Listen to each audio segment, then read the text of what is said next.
their power to do so. They're just teetering on the safety line and the danger zone for Epic Whale and I mean, they have to find something.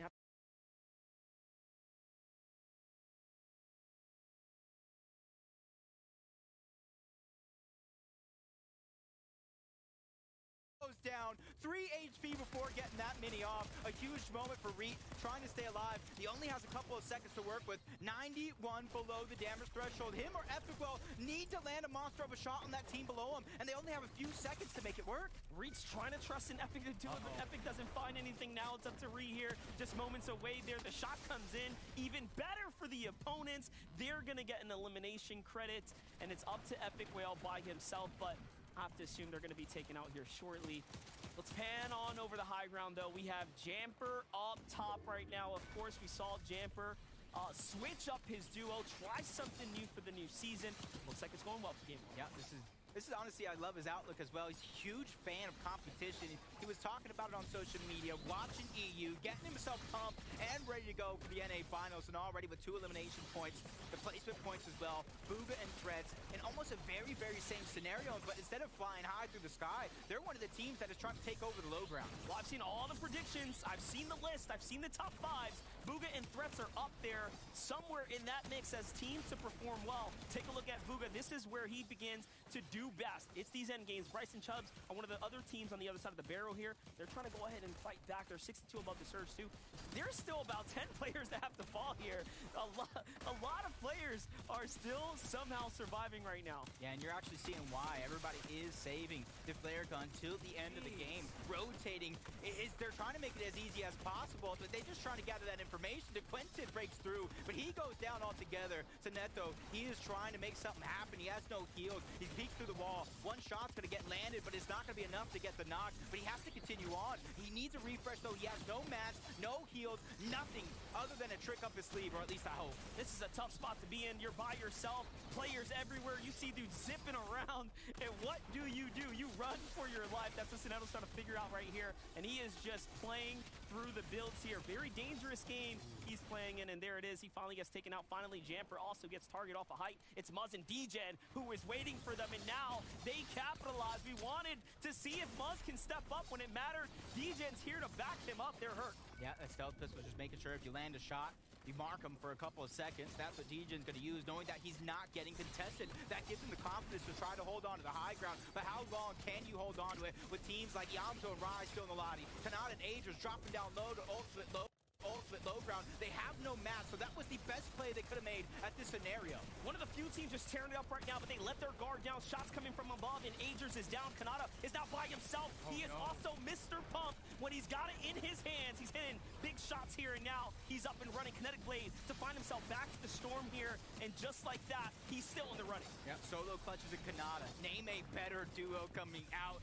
This is a monster moment for him, because if he makes big plays, that's confidence. But Yamzo and Rai towards the top, they go down all together as Kanata still trying to keep his run intact. On the other side, that's Death to Tahi knocking on his door as Kanata is not answering. He just completely rotates on out, repositions himself because he has more left in the tank. Know what they say, Jacob? Let him cook. He's here. He breaks his way into this top 15. He has a chance to do something big right now, but hold up. Duke, Edgy, down low. 4 elims as well, looking very, very solid here. Still holding on to those flares. But hold up. Let's get back to it now. But no, Kanata gets caught. 7 eliminations, though. He does end up wrecking it. Panther brings it to top 5, and User is finding a chance here to continue to earn some more. Casker's Clarity trying to do it as well. They have 5 eliminations, and they're one of the few duos still left in the lobby, but under pressure from all angles, and they both get dropped, sent back all together. And this is Paper and Shadow. He saw him in the interview early on. As long as they can keep their chemistry intact, they're going to be one of the teams to look out for, and already proven that to be true.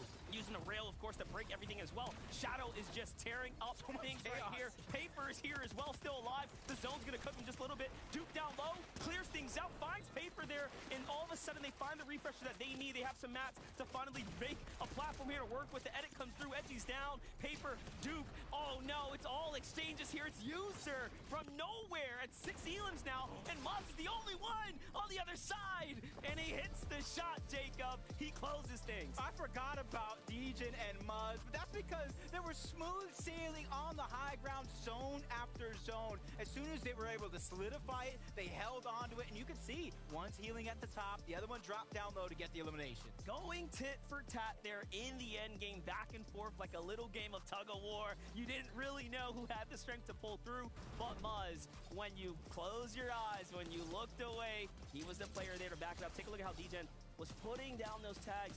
You talked about this weapon in particular. It tags your opponents. It gives you all the info. Yep, all the information in the world. You can see already Muzz dropping down low. That's going to be their 4th elimination and that victory royale. This is game number 1. How you start means so much because it's momentum and confidence going into the rest of the day. It's exactly that. This is where the pressure starts to make diamonds. For us here, that's going to be wraps. We have a whole competition to cast. Let's get to it. Thank you guys so much. Jacob used the word momentum. That is what these duos are looking to hit the ground running with.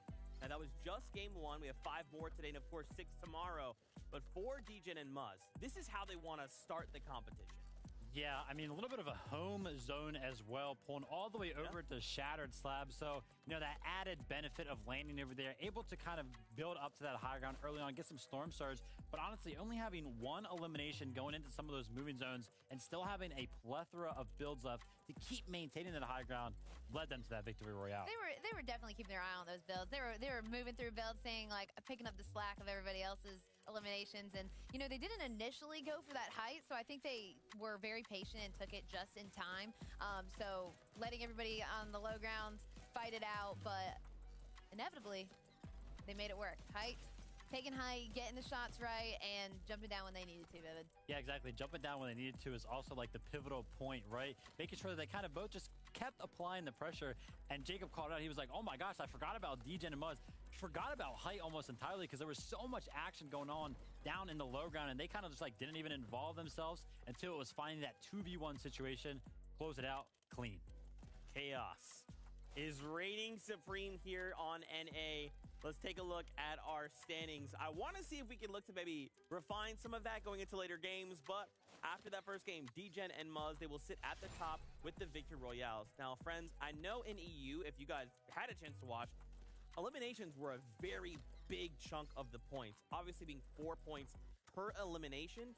Yet we haven't really seen, like right here on the front page, the highest is 7, right? Do we expect to see NA get maybe a little more aggressive, look to find those eliminations as the competition continues to go on?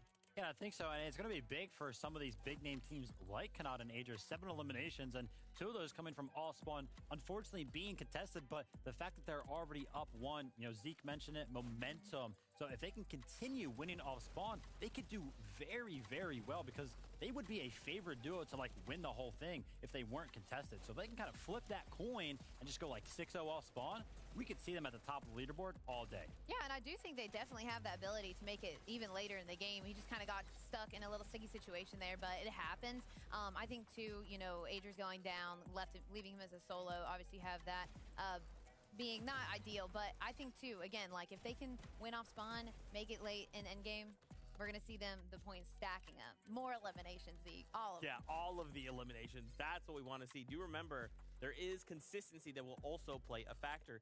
Edgy as well there with Duke, sitting in that 4th place spot. They do look to have pretty strong start here, ending the day, or rather, starting the day in that top 4. Do we continue to see that word carry on with this team? Momentum. Yeah, it's actually, I think it's probably a lot of people's a little bit of a surprise to see them breaking out and having this game 1. Such a solid one as well, claiming that low ground, whether they were able to, because, we've seen a couple of our low ground teams actually go down early that game. So they kind of took advantage of that very, very cleanly. But if that continues to happen, I could definitely see Duke and Edgy doing very, very well throughout the weekend. Kind of a duo flying under a lot of people's radar, but proving already that shouldn't be the case. Oh yeah, and again, you could just see in that clip they did so well, and even being put in situations where they were in the water, like jumping around, like just the perfect timing, placing their builds, being very aware of their surroundings. Clean. Yeah, and I do kind of want to highlight here, looking at this top 10 so far. Remember, this is just game 1. Let's not get crazy, but this being game 1, there's not a lot of these like higher profile duos you're kind of used to seeing in that top 10. Someone like Booga and Threats, right? Right. After game 1, not sitting in the top 10. Yeah, that's surprising to say the least, but sometimes, you know, some of these duos need to, like, adjust to some of their surroundings. Maybe it's like an all-spawn situation, but still, they made it into the end game, and that's what I want to see out of Bugha. I want to see them make every single end game being uncontested. I want to make sure that they have that off-spawn loot path figured out, and the fact that they made it into this game is already giving me high hopes when it comes to this duo actually being able to take the whole thing. They're just getting warmed up. All right, guys, we'll give them a little bit more time. It's just game one. I really think that we'll see some amazing gameplay from these guys in the coming up games. Yeah, and I think, Jenny, some duos need to do that, right? They need those kind of warm-up games to get going. And sometimes they are day two teams, right? Yep, that is definitely the case. I've seen that happen multiple times. Yeah, of course. I mean, remember, everybody just calm down. This is just game one, right? This is kind of the warm-up stage. This is just like, let's have a feeler game and let's see how things shake up. How are we hoping to see maybe game two go? Is it maybe more of this same? Because you don't want to let too many of these games pass, right? Yeah, I feel like the duo that got a lot of pressure on them right now, Acorn and Cold, didn't necessarily have the game that they were hoping for sure right there. Maybe some Storm Surge. Acorn got knocked very, very early on. Cold almost got off a sick 1v2, just retreated, got the reboot off. Still nothing really came out of that duo when it came to making it into the end game. Unfortunate events happen. Things happen. You just can't be exactly sure of what's going to happen, even if we have this perfect record on them. We're like, y'all are amazing. That could definitely be the case in these coming up games, and I do believe that will be the case. They're just getting their footing right. We'll give you the next game. Yeah, there's a meta within the meta of the competition, right? Exactly. So it's all about adapting. But we are geared up and ready to go for game number 2 of the FNCS. Find your seats in the bus. It's game time.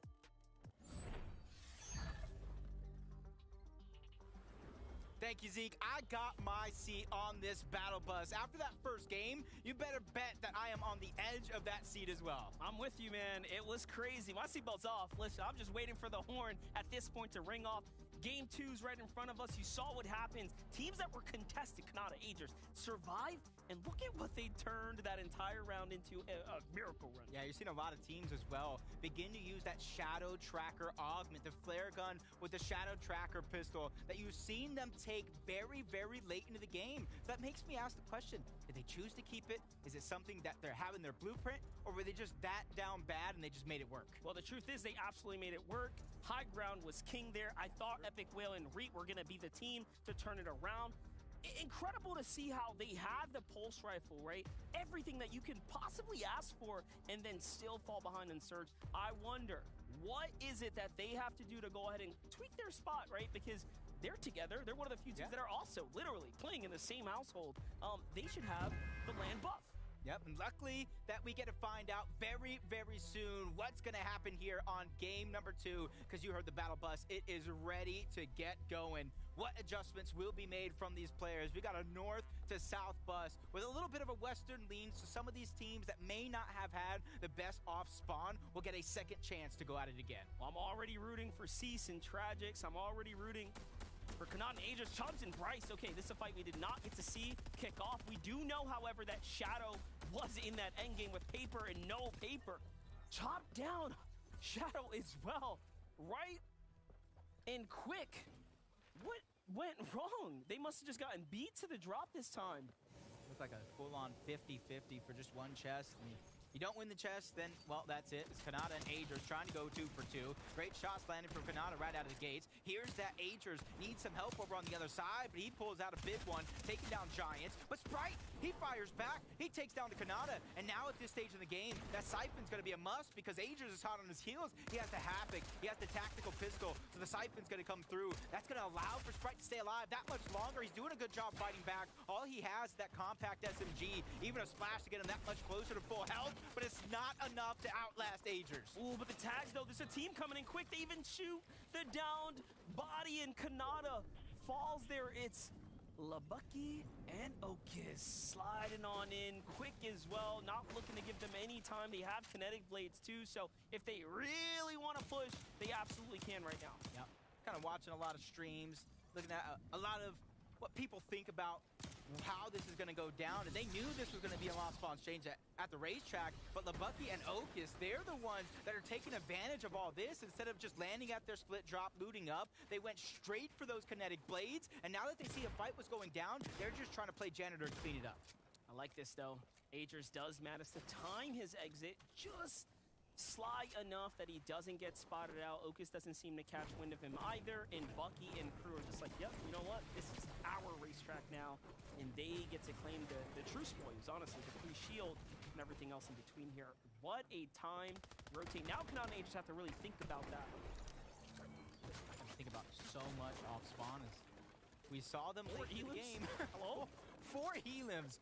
What are Duke and Edgy doing to start this one off? I'm happy we got the replay here. I was gonna call it in. I was gonna call it in. Show me what happened. Duke and Edgy come in. They wrap up Bully's crew. They find Lizix, and another team timing these contested areas and taking full advantage. That wasn't even the first 2 eliminations they got. That was just the latter, the last 2 that they were able to pick up. So they're already getting their game going. Off to a hot start is Nick and Nyx. Have a very, very similar position with a split drop, having to split loot with another team. So you're going to have to think outside of the box, your loot path and rotations to go ahead and clean up a lot of that loot. Well, this is a 2-day competition. This is game 2. So for some, the journey is just beginning. You may have a lead, but it's not over yet. But, ooh, the window shot.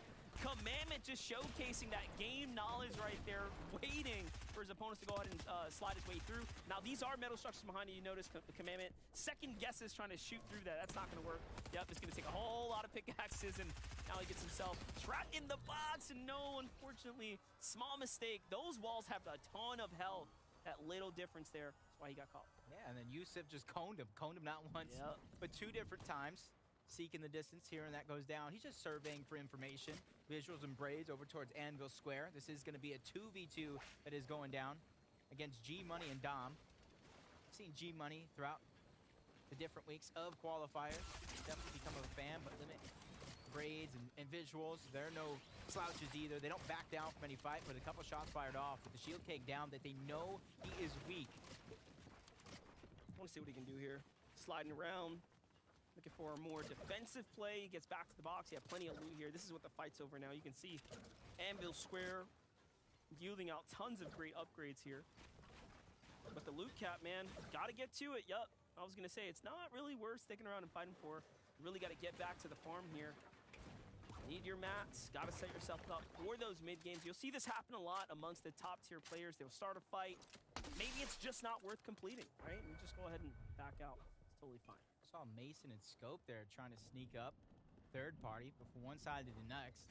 Moo is there. Got to wonder where School is at. That is going to be close by. I mean, Scare Bear there for a moment. They're going to back up just a little bit. Moo's not going to back down at all. He's trying to hold his position.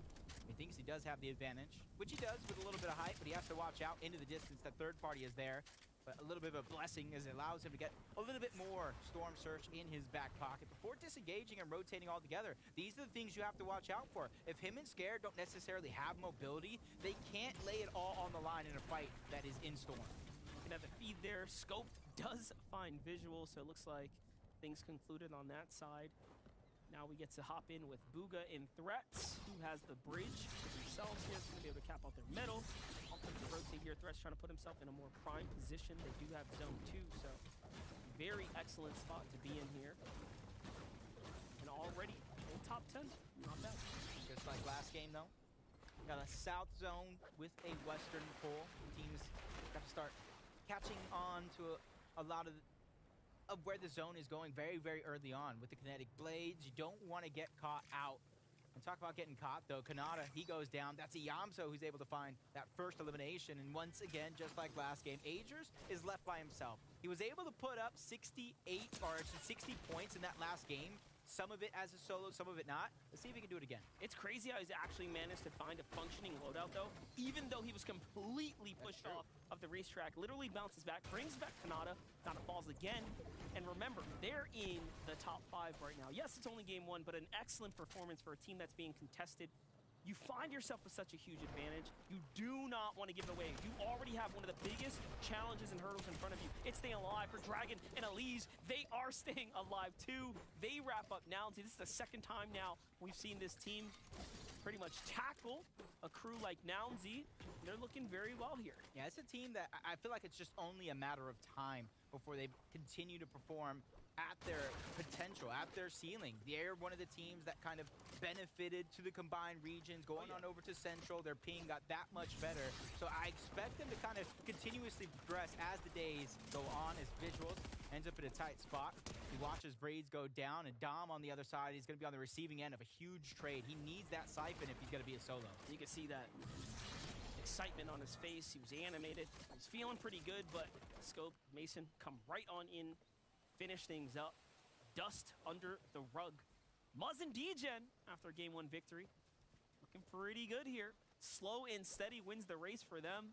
A sleeper duo, undoubtedly. Degen, people forget, have all of that experience of not only playing for placement, but performing in end games. He's one of those sleeper, absolute sleeper duos or individuals that we have here in the Fortnite space. Yeah, you can see where they're kind of setting up on a little bit of a mountain that's already there in the distance. They see Mega's tower high in the sky. That's not something they want to challenge, which is why they put that ramp up. But from one side of the map to the next, Mega City, where you already see Re and Epic get that Mythic Havoc pump very, very early on. But we want to see how they're handling Surge. In that last game, it was kind of their demise at the end of the day. And with very, very mirrored zones from the last game, now they have a chance to kind of change things up, adapt on the fly, and see what they're really made of. Because we know they're one of the top contenders in this lobby. It's crazy to think that Re and Epic will be one of the teams facing the troubles of needing damage when they are literally in one of the most highly sought after POIs, the Mega City. Everyone just playing to that same strategy. Build a single tower base, use your red dot, look for free tags. It's kind of tough when everyone plays so passively and you don't get those freebies out the gate. There's Jamper and Crew. Heavy hitting rifle in hand. Gotta watch out to him and Jamper. Are separated, you know as well as I do. If a team spots you out as a solo, whether your duo is alive or not, they are going to try to pounce, but the race continues. Hopefully Agers has his sneakers laced up pretty tightly because the racetrack all the way to the other side of the map. That's Quanti and Peterbot. So many duos have a chance to take shots, and now it's Quanti and Peterbot's chance, and if last game has any pressure on them for Quanti and Peterbot, they know they got to deal with Surge. They know they got to go ahead and try to make it to zone because the longer they stay out here, the harder it is going to be. At this point, there must be some stat waiting to get added around. Like, Agers has officially potentially survived the most tier 1 duos in a single game. Like, trying to bring back his team. I'm sure there's something just waiting, some record to be broken right now. All, of course, because the Kinetic Blade allows you to just traverse the entire Fortnite space so quickly. But it looks like he will be able to bring back Kanata potentially right now. Yeah. Quanti and Crew say, hey, dog, he's gone. Yeah. I think the only trouble they're going to have is Storm Surge, but if they continue to go to the southern portion of the zone, if it continues to pull south as well, they will end up on a slower side of the zone eventually.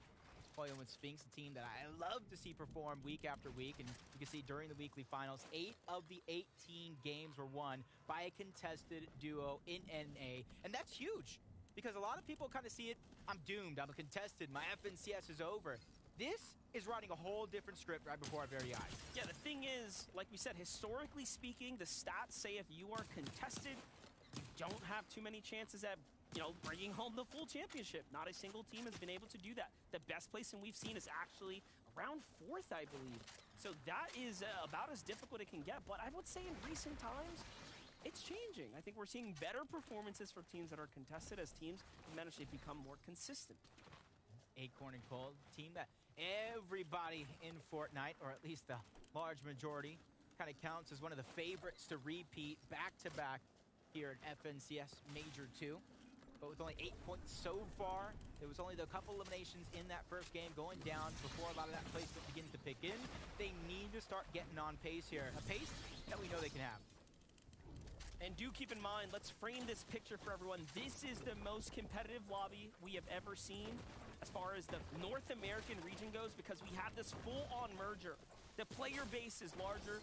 The pool of competitors is just literally better. And for the first time, again, on the North American region, we have multi-regional FNCS champions competing against one another on an online event. So this FNCS for North America really is, on paper, probably the most crazy we've ever seen.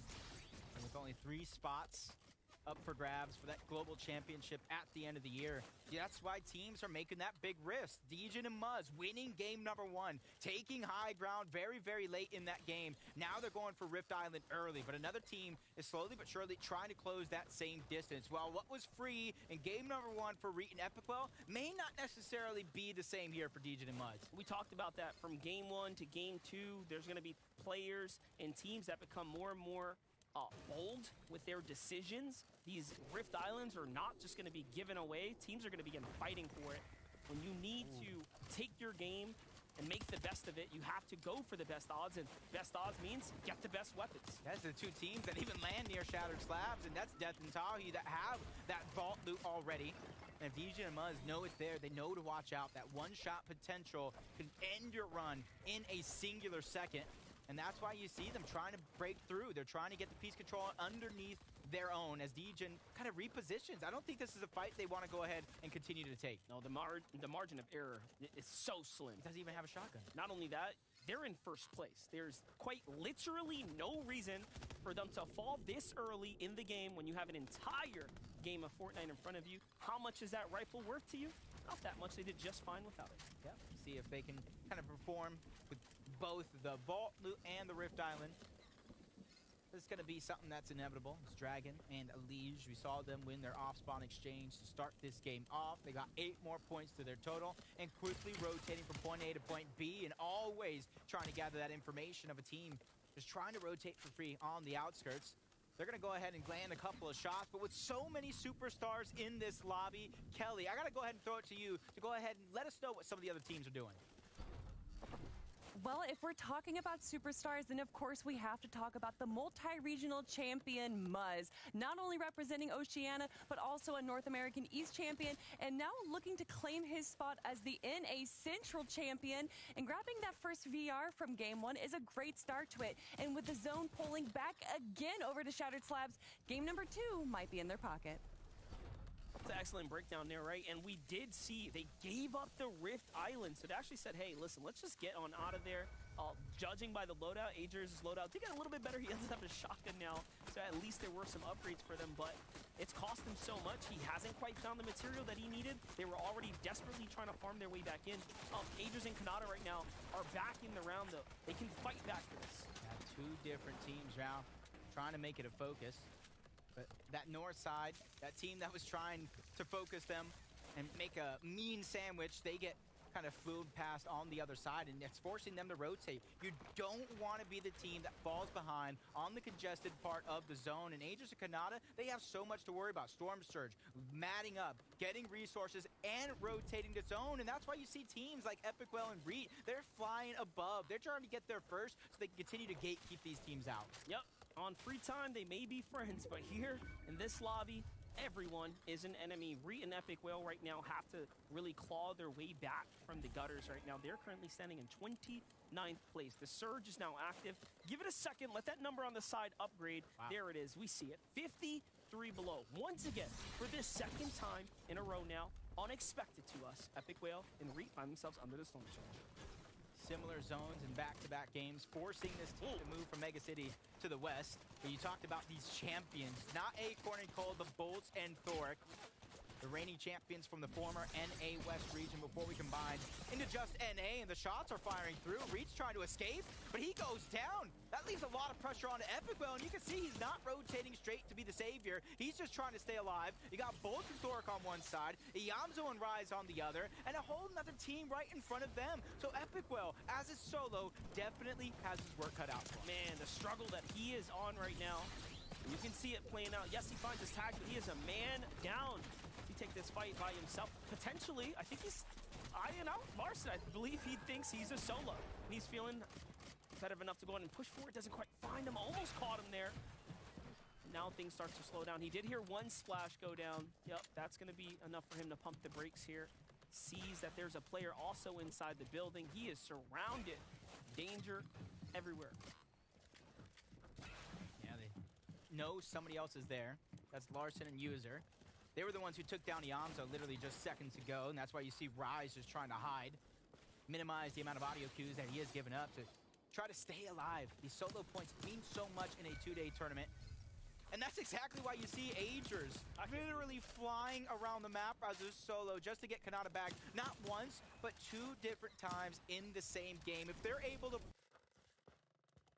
I feel like that might be history in the making. I've been talking about it. They could be one of the first teams to ever take a team down. But Quanti finds Agers and Kanata charging up that kinetic blade. Kanata gets crushed on the way out, and Agers sticks behind to play defense here and fend off Quanti. He has to put down enough tags. He might just get it. Yes, there it is. The Siphon is going to keep him alive. They much needed this loot. Oh my gosh, what a pickup that was. It might have been actually the best ambush that could have happened to them because Quanti was a literal loot llama. You gotta go ahead and give a little bit of credit, though. That was crazy. That augment, the mythic munitions. So even though Ager was down on loot, he was able to get that mythical tactical pistol and already putting it to use because that broke through the cover and started off a lot of that damage. As Epicwell, 6 total FNCS champions, most of any player here in this lobby.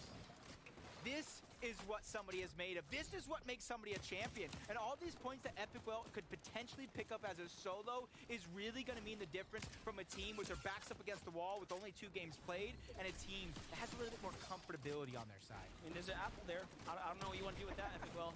Apple, take keep the doctor away. Take it. Do something. I don't know, dude. He's got a lot of space here. Just a single wood piece of build to work with now. And it is a tough position to be in. It was Kanata and Agers who just slid in from outside the zone. Man, Kanata must be scratching his head here at... Is he lucky or unlucky? I don't know, right? Is he having one of the toughest games, or one of the greatest games? The fact that he is back in it and able to have a chance at maintaining the top 5. I didn't expect him to be doing this well, but look, they are at now 3 eliminations. Yeah, that's huge because I said it in game 1. Kanata, probably one of the best solo players in the game. Agers say, yo, hold on, hold my slurp juice. You are not going to just disrespect me like that. And then he now is making solo play after solo play. Surprising, though, that they are kind of close, even down on Surge, flirting with that line. Even though they have 3 eliminations, it goes to show that everybody in this lobby may not be the healthiest at this stage of the game. Yep, for sure. There it is. Surge is going to get active. To conclude the story, though, Pollo does take out Epic Whale, so he is now down and out. One less big team to worry about. Let's jump on over to Duke, who now has found himself pretty much trailing in the lead here. Another big game for them. 5 eliminations, and we're only just now getting to this end game here. Good chunk of teams do have to fall before we hit that next placement threshold, but we are getting very close now. Team that, honestly, you got to expect them to perform. At almost every stage in the game, it's just about consistency that comes out for them. You saw them place at the top of the leaderboard in that first game. That's the amount of confidence that you can hold on from one game to the next. It's Jeff and Rapid, they don't have any eliminations yet. They're 107 below the damage threshold, trying to take advantage of anybody flying through the sky, trying to get in the zone, even if that is going to be Booga. They spotted him out as a solo. Now they're trying to close the distance and take advantage while they can. The harder this one gets is when everybody is close together. But you see they got the farthest pull of the zone. It's now or never for them. I was going to ask you, what do you think about that? They've gone the complete opposite way.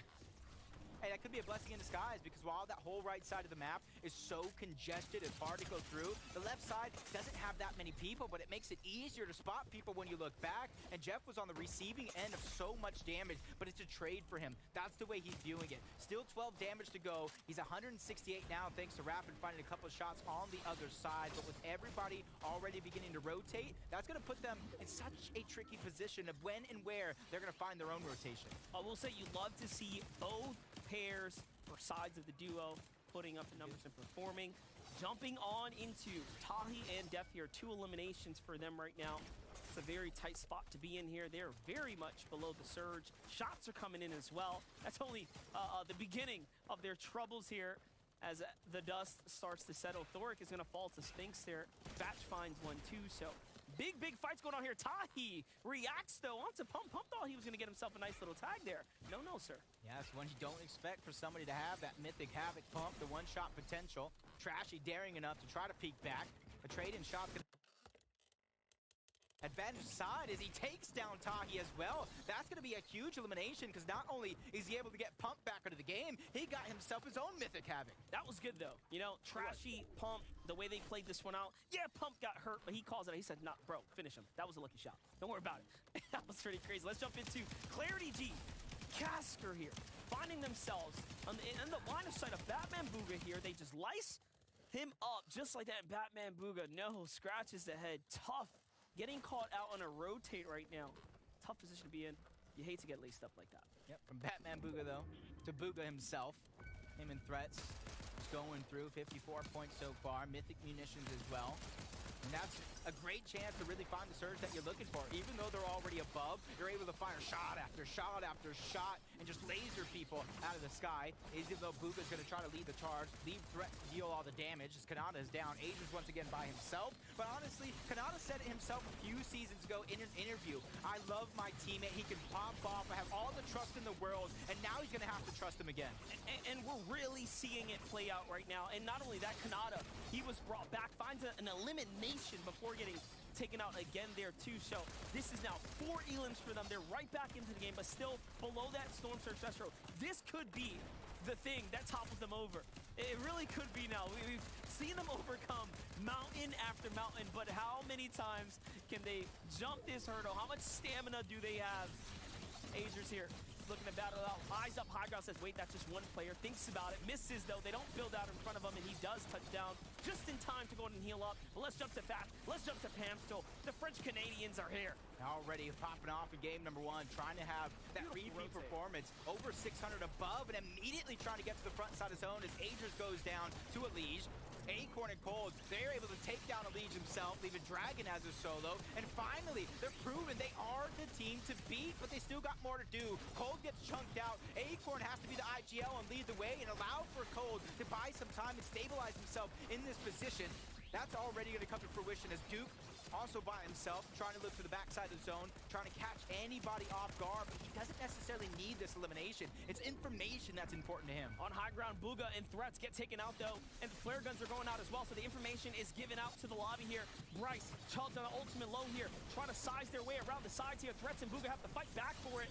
It's a battle for high ground, and they do manage to maintain some positioning, but they are punished in the process. What could have been a win was fought back from Zypha in on one. The West crew is here and ready to fight. Duke finds Bucky there and the full finish too. Make that 7 for him now. At least them, they have Okus trying to stay alive and capture some points. Cold goes down to Poyo.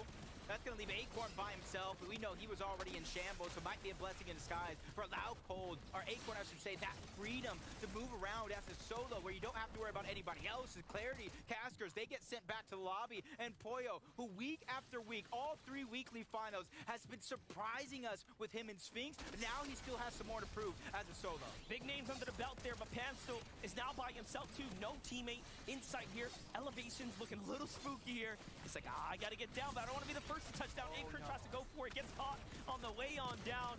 Slide, swatted out the sky there by the hands of Bryce here, and Duke, another solo. Look at this, 11 players up, 8 duos. There are all types of solos here in play right now. Yeah, this is huge though for Duke. You saw him at the top of the leaderboard in that last game, get a good spot. Now he's trying to do it again. Him and Edgy, they need this. Booga drops down low. We saw them get up high very, very early on with very, very little help to work with. Threads gets tossed towards the backside, but Booga's going to solidify himself into the top 4. Can he go even farther into this game? Miro's right above. A huge tag's going to come through. Our final 2 teams, Duke by himself, tries to chop down Bryce. Chubbs is underneath as well. They're trying to make a Duke sandwich as he's trying to get out alive. Bryce kinetic blades up. He takes a lot of damage to the storm. Duke can do it. A knock's going to go through, but it's not enough. Duke goes down. Bryce and Chubbs take game 2. That was crazy. For a moment there, it could have been his, but Chubbs managed to do just enough damage for Bryce to go ahead and finish things up with a 1-top there. What a game that was, and a ridiculous exchange of hands, I may add.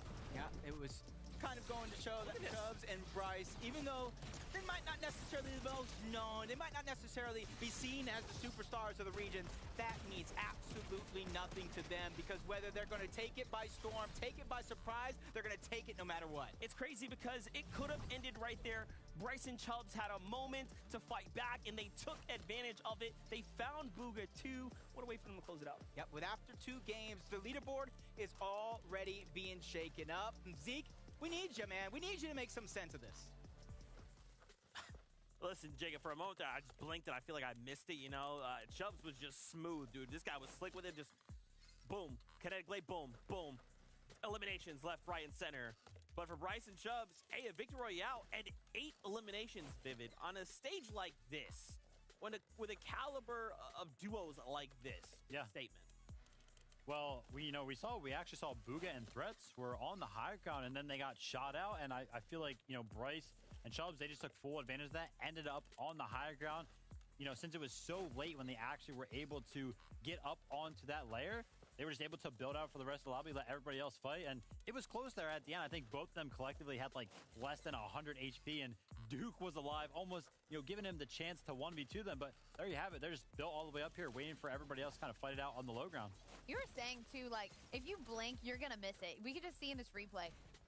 Chubb's eyes was locked on everybody. I mean, just literally could see where everybody was very aware of where all the players were, and was getting elimination back to back. That was very cool to see, but if you look too quick, you're going to miss it. So I'm excited I'm so pumped that they were able to perform so well. They weren't some of the top teams we talked about, but again, you can have some really big performances from some of the underdogs. Yeah, I like that, and that's kind of where I'm at as well, right? A lot of these higher profile duos we're just used to seeing haven't quite come online just yet. Now, this is only game 2. We have 12 total, right? But still, when we look at the standings, I feel like this is kind of starting to paint a little bit of a picture for us. Take a look here. Dukes and Edgy, they are now in that number 1 spot. Now, for Bryce and Chubbs, they're up 9 places after that single game, right? Those eliminations, look at this, 12? Vivid, those are extremely valuable. Yeah, 12, but somebody who has even more, getting more value out of the eliminations, 4 points each, going to be Duke and Edgy. And, I feel like it's just all about momentum when it comes to the all-spawn situation. We didn't really get to see much of it actually unfold that game. They, left their spawn with 4 eliminations somehow. Not really sure, what's going on. I knew that the south side of the map was going to be, this fest where people were trying to steal loot from people. And right now, Duke and Edgy aren't having any of it, and they're just eliminating anybody who kind of dares to do that. I love the aggression that we're seeing from them in a positive way, again, because they're not making they're making very smart decisions in rotates. And, again, we can just see this. The way that they play this game is so intelligent, so smart, and that's why we've seen them on the screen so much recently. Jacob has been talking about them, and I honestly think that they're going to continue to keep talking about them, and we'll see a lot more highlights from them in the future. Yeah, of course, a lot of these eliminations coming from Duke himself as a solo. Those solo performances mean so much when it comes to these FNCS lobbies. That almost went a different direction. Exactly, as well. yeah. Right. Duke almost did pull that off. And for him and Edgy, Edgy looking for that FNCS title. To be where they are, we just have to hope that momentum continues. I do want to continue looking down the standings of someone like Hamster and Fetch. I mean, these guys are some of the most wholesome players on the scene here in NA. To see them in that 3rd place spot, up to 7 placements as well, you just need one good game, right? And then you could be looking to contest for those top 3 spots. Yeah, and a team that, can definitely have those pop-off games is going to be Booga and Threats, up 7 places as well, finding themselves in the top 5. Now, that game was really, really good for them. They had this 8th zone rotation where they found the dead side on the west side of the zone, were able to make that rotate, pretty much just free. And then when they got through that rotate, they pretty much just built up on the high ground, which you can see that position right here, right now, also using that mythic pistol to get some tags in. Unfortunately for them, though, they did get chopped out here. They were probably going to win this game if this didn't actually happen to them. Nonetheless, though, still a good game from them. I was going to mention that. Yeah, getting chopped out, it's unfortunate. It happens. Yeah. But, again, if they can figure out the perfect time to take that height in these future games, I'm curious to see if they will continue going for height, if they'll play mid-ground. What do you think, David? Yeah, and if it's anything that we know about NA throughout this season, throughout the weeks, it's that they have been more potent to actually shoot towards some of those teams that are building those high ground layers. Of course, this season has just been about just the floor and the cone, basically. So a lot of these teams are really, really easy to shoot out. Just a matter of somebody's going to do it or not. That game, somebody did it. And as we kind of continue this conversation of moving up, one quick one, Acorn Cold. Suddenly, in that top 10, up 19 places. Now, really quickly, we want to highlight some of the Storm Surge situations we're seeing develop here. Cease, we had an opportunity to talk to him at the very beginning of the show, and I don't even know that I want to call this Storm Surge. It's more like Storm Sickness, Vivid. This is like dancing around the lobby, right? We're going to take a look at some of their positions when it comes to the early game. Of course, you know, this season has developed so many times. The meta has changed. And one thing that this season kind of started off with is that you didn't want to stay in the Storm because, you know, winning these games required you to heal off. So if you took a lot of Storm damage, then you would get Storm Sickness. But take a look at Cease and Tragic, knowing the meta very, very well, landing all the way over at Brutal Bastion and just staying there, right? Like, all of these teams are making the rotates in, and they're just like, nah, we're fine. You may be like, all right, well, they're going to white line at the zone, right? They got to get the zone. No, they're still going to just go out pretty much even further in the zone. And the key thing here is that they're going from Brutal Bastion. They can go into the vault, get a lot of heals. They can go over to a big POI like the Citadel, get more heals to stay out in the zone. And then finally, we'll see them actually start to make their way into the zone. And look at this. They avoid the congested side. If they would have went in directly white lining it over on that east side, look how many teams they would have been next to.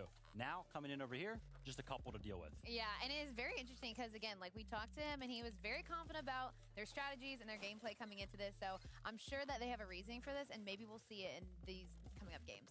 Yeah, absolutely. I mean, again, I don't know that it's Storm Surge, more of a Storm of Sickness, but it's working, right? And with 10 more games to go, maybe they can make something huge happen here. Whew. I feel like the first two games, now we started to bring up the heat a little bit. Yeah. Anything you're hoping to see moving forward, Vivid?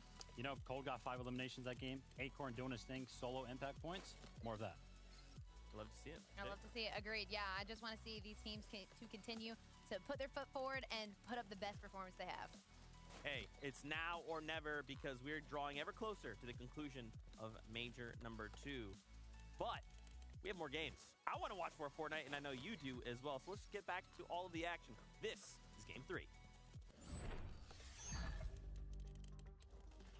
That's right. It's Grand Finals weekend. 2 games down. Another one is up to be served here next. We are inching our way towards crowning some new folks. Not only the FSCS champions, but of course, globals. 3 spots up for grabs. That's what you're referring to, Monster. And third game is ready. That's a bunch of 3s here today, and hopefully one of these teams can really step up to the plate. We've seen a lot of consistency so far.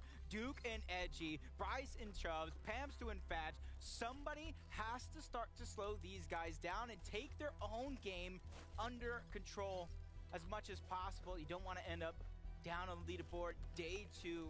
Forced to get eliminations to make up for lost time, and already you see our game number 2 victory royale winners, Bryce and Chubbs, uncontested over towards the split drop, just outside of Breakwater Bay. You know, it's crazy. They won that game, and I just completely, and I mean completely forgot. They contested the well-performing Shadow and Paper. Even after falling in that last game, they maintain a top 9. This is such... you know, again, already a story that I wanted to see play out and go in the favors Kanata and Ager. But the wrench that was thrown in game 2, Bucky sliding up and quite literally cleaning up Agers and Kanata there, forcing them out of the drop, taking advantage of their POI and sniping all the loot. And they still did so well. And now Kanata and Agers get the 2 Elans that they were looking for, and they are able to finally loot. Gonna give themselves a lot of time to work with this time around. That's a blessing for them as on one Zypha. They bless themselves once more. Another off-spawn exchange, and that's the thing. On one, his former teammate Baka. Look at this. Going into the FNCS Invitational, they had a drop spot in Southern on the map. The day of the event, they switch it up all together. They contest, and they were one of the highest placing NA West teams. Let me just tell you a little story about On One as well. I walked up to him. He's like looking around the lobby. He says, "Yo, Malibuka, let's fight." They load up. They go head to head. It's like, yo, this kid's crazy. He's just there, ready to take on literally anyone, showing them like, put some respect on us. We're here. Yeah, I'm a controller player, but I'm going to show you how good I am. And it was insane. We had some ridiculous fun head-to-heads. You can find the clips online, trust. But let's jump into this. We have Trashy, Pump, eyeing up Qua and Jock right now. He's having a hard time as Pump's already pressuring the walls here. I like this little pincer maneuver they're trying to work out here, but yeah, you can see get punished there. I think it's TK and crew also firing in from behind, so a lot of eyes here. It's not a completely safe 2-on-2, but for now it's Jock and Qua, who I think have the advantage here. So they've earned it, taking down both Trashy and Pump at this stage. And this is big for them. They gotta start to get that ball rolling. Even though there is 12 games spread out between 2 days, the farther you are on the leaderboard going into day number 2, you have to make up for that lost time. Just like Yamzo and Rise, not necessarily having the best 2 games in which they know they can have. That's why here, before the halfway point, they're gonna try to turn it up a notch. They gotta perform here. It starts with this battle against Nick and Nix. See Yamzo and Rise right now, looking for the walls here. Not only taking, of course, the material gains, but an advantage the surrounding area. There it is, the double shotgun shot. The wall falls pretty quickly there. Nix and Nick here already lost this battle once in game 2. Learning, adjusting here, being a little bit sharper with the counter fire. What a great find, too. The chest there to give them the option, the Havoc shotgun there. Of course, the material that comes out of it as well is just a great pickup. Resource management is huge in an off-spawn fight like this, but you gotta watch out. And the third party is coming in. That's Bucky and Okus over towards the outside. You saw what they did last game to Kanata and Aegis. They're looking to repeat that to another team. And as Yamzo catches Nick off guard, that's going to be a huge cleanup, but time is running out. They need to be able to get the next one, and they do. Down goes Nix, but in the distance, we talked about it, Bucky and Okus, they're right there on the other side of that mountain. I'm happy Yamzo hit that shot. I was like moments away from downplaying the combat, but he says, give me a second. Let me show you what we can do with that. We jump on over to a battle in action. Forget the ambush. We have Aiden and Hound right now. Huge tags already to open things up here. The focus, the game face here. The comms are coming out, and Aiden's communicating excellently here, but Hound is in trouble. Tries to come to the rescue of his teammate. There it is. Puts down the big heals here. Zone starting to slide in now as well. If it already wasn't trouble for Paper and Shadow with Bryson Chubbs here, who is currently in first place, by the way.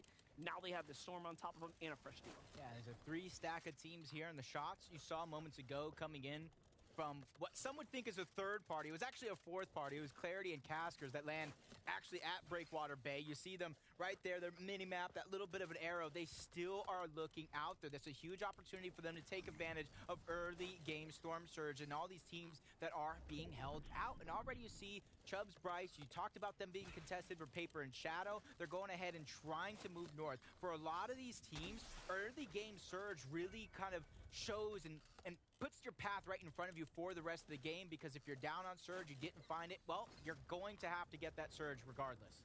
That is right. Surge is extremely important. And it's not just physically heating up here in the studio. It's heating up on this field right now. Chubbs is hurt as he gets tagged by the duo that is rotating out right there, Hound and Crew. Then you still have Paper and Shadow sitting underneath you. They are likely and willing to sit in the storm for as long as possible because they have to survive this game. They cannot sit another round out. They've already given up game 2 by dropping earlier than expected. This is a big fight that they just finished up from Polarize and NPen. He got 3 eliminations. I need to figure out how he got those eliminations. Well, here goes number 1. Down goes DeQuinton. Soneto is on the other side, and Polarize not backing down. So there goes number 2. Stack them up. You can knock them down, and then the former NA West champions are going to be on the receiving end of a monster shot. Down goes Thoric. That is just huge, and obviously NPen got an elimination. That was Bolts as well, so 2 teams in the blink of an eye just went out. And it's insane because we saw what especially Thoric and Bolts were capable of. Surge Week was just a sample of the highlights they were adding to the reels here. But let's get involved right now with Duke and Edgy, our current first place leaders. 176 overall points right now, leading by quite a fair margin as you start to break past second there. They're about a game and a half or so ahead of the competition. Yep, I mean, we've seen it from Queasy and Vino over on the EU side of things, and they're looking to be the team over on NA to have such a monster lead for themselves. Batman, Booga, and Bacon. They're a team.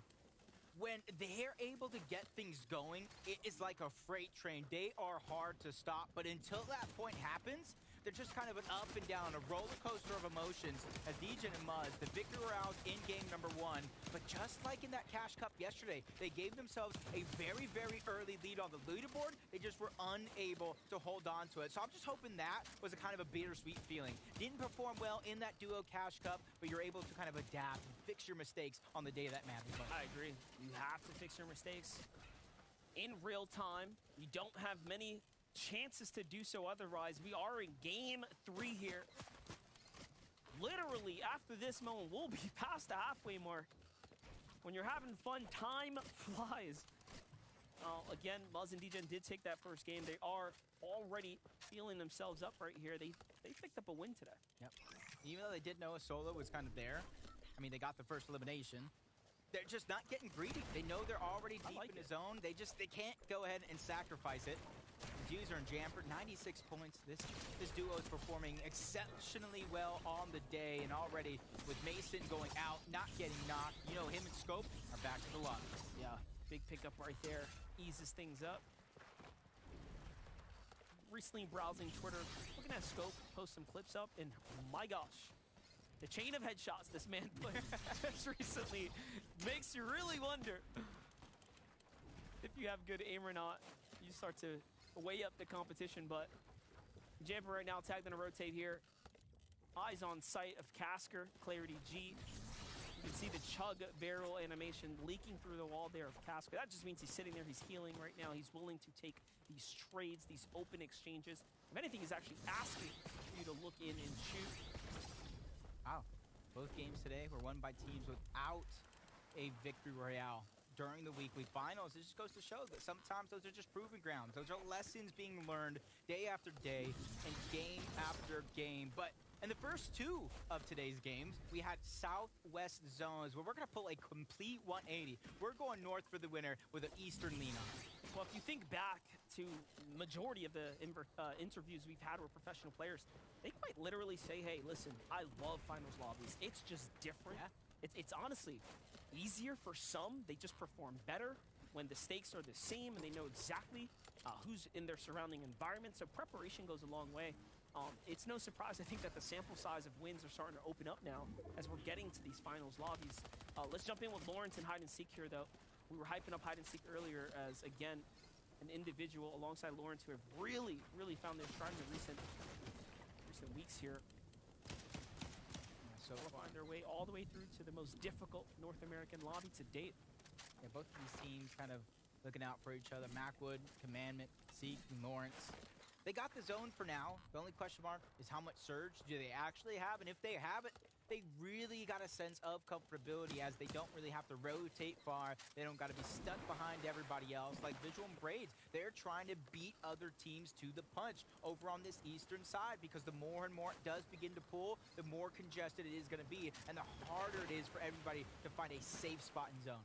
In so many ways, Fortnite is so different today at the highest levels than it was at the earlier years, but in some ways it isn't. Single tower bases on positions of high ground has quite literally made its return in the recent chapter. Again, heavily to do with the influence of these red dots. This is just meta, right? This is literally the best strategies to position yourself to find tags, hit opponents, and of course put yourself in a position to be successful. You can see Tamso and Fatch, they activated the early cache. They see it over on in the distance, and now they're trying to backtrack, trying to claim all the loot. Oh, it's theirs, but there's a team that's hot on the hills. That's on one. That's Zypha. Fatch looks back, spots him at the tail end. That is absolutely perfect timing for them because that is not a team you want to get surprised by. They know they like to fight, so if they find a way to get some early red-eye tags on you, know they're going to close the distance and try to finish it off. Biggest difference between the two, though, Fatch and Pamsu are the most, the longest played together duo that we've seen today. Going against some of the new freshly paired duos of Zypha and On1, so you got to be careful. Let's jump on with Jeff and Rapid here, who are inside the Mega City. One of the few teams here in the Mega City. Mega City is just, oh man, there's so much conversation surrounding the duos here, but I'm sure for Vert and Rokeen as well. The big island, Rift Island, spawns right above them.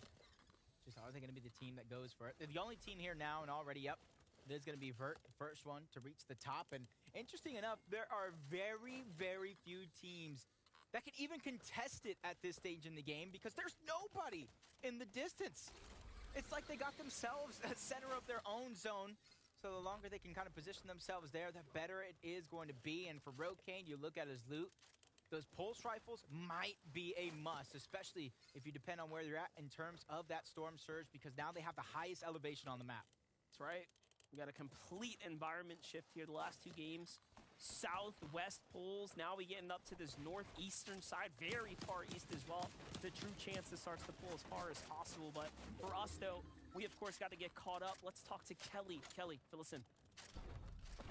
Thank you so much, Monster. It's not too much of a surprise that one of the main factors of being a top player in Fortnite is being able to adjust to all of the patches. The most recent one taking away the ODM gear, one of the main modes of mobility. And we're seeing players like Knifer only able to find one kinetic blade out of their duo, and that's the same case for other duos as well. Both of these teams right here are landing on the northwest side, but we can see that this is an eastern polling zone. So this mobility is going to be a bit of an issue for both of them. Thank you so much, Kelly. A lot of changes coming almost week after week. The players are kind of forced to adapt, especially when it comes to mobility. Kinetic blade is almost a must, especially when you do get these far pulls. As Paper loses his teammate Shadow. Shots coming on right behind. That's a team that kind of looks like he's positioned on the highest mountain in the lobby. I called Riptide the highest elevation. Well, they're trying to match that. You see the distance being closed over on the side. Paper has to keep things going. He's just getting chased down right now. He does have the flare gun to try to spot him out. That Scare Bear on the other side. A nice trade in shots for Paper. He's just trying to back out his opponent, buy himself time. He needs 10 seconds to get this med kit off. Scare Bear, he probably sees it, knows that he's trying to heal, stopping it right in its tracks yet again. And even though Scare Bear, he's not going in trying to trade shots, he's just trying to stop the med kit in itself. Yeah, he's definitely timing out Paper right here. Gets the siphon, the elimination off of Shadow. Looks down at Paper. He already got tagged once by Paper, and he didn't quite land a tag onto him. So he doesn't know really what the situation is here. Did he heal? You know, is he going to be a formidable opponent for me to finish off right now? Do we just take this W and back away? But wow, there it is, the white tag. Now, the deal has been sealed. Oh my God, I was going to say, how did he survive that? Don't know. But all right, he finds the headshot. The follow-up comes in right afterwards. Moo and Scare Bear find themselves a nice elim. Lands right on Degen. What a surprise. I think he was even surprised by that one. But his accuracy is out of this world. That's a monster of a shot. Because if he doesn't take out Degen's shield and HP right there, he's in a 2v1 against a team that's already won a game on the day. And you're seeing how the little differences, even when you're caught off guard, really make that much of an impact. Acorn and Cold making an impact in game number 2, jumping up 19 spots on that leaderboard. And this is a team that you can never count out. It doesn't matter where they're at the end of day 1. They always can climb back as Tahi, Death, they go down. That's Elite and Dragon who take them out. And honestly, if they had the loot that they usually get from Shattered Slabs, that was a huge victory for Dragon and Elise. And you know Tahi and Death are just thinking, don't you just love when we're just trying to rotate to the safety and a team lands on you? They did get it. Dragon and Elise right here. They got more than enough loot to work with. 241 above the damage threshold as well. So many teams looming in the distance. You already see the flare guns popping off like the 4th of July in the distance. Dragon luckily does find a med kit. It's at least something to work with as soon as he makes inside of zone. Heals are going to be a must, but he's going to have to do it by himself as Elise does get caught out so far back of zone. That's Cooper who's going to get credit for that elimination. Let's watch it. He's going to find Bully here, lose Elise to the edge there on the rotate. Now left to play this one up by himself. Wants to secure the pickup here. There it is. Finds himself some good loot.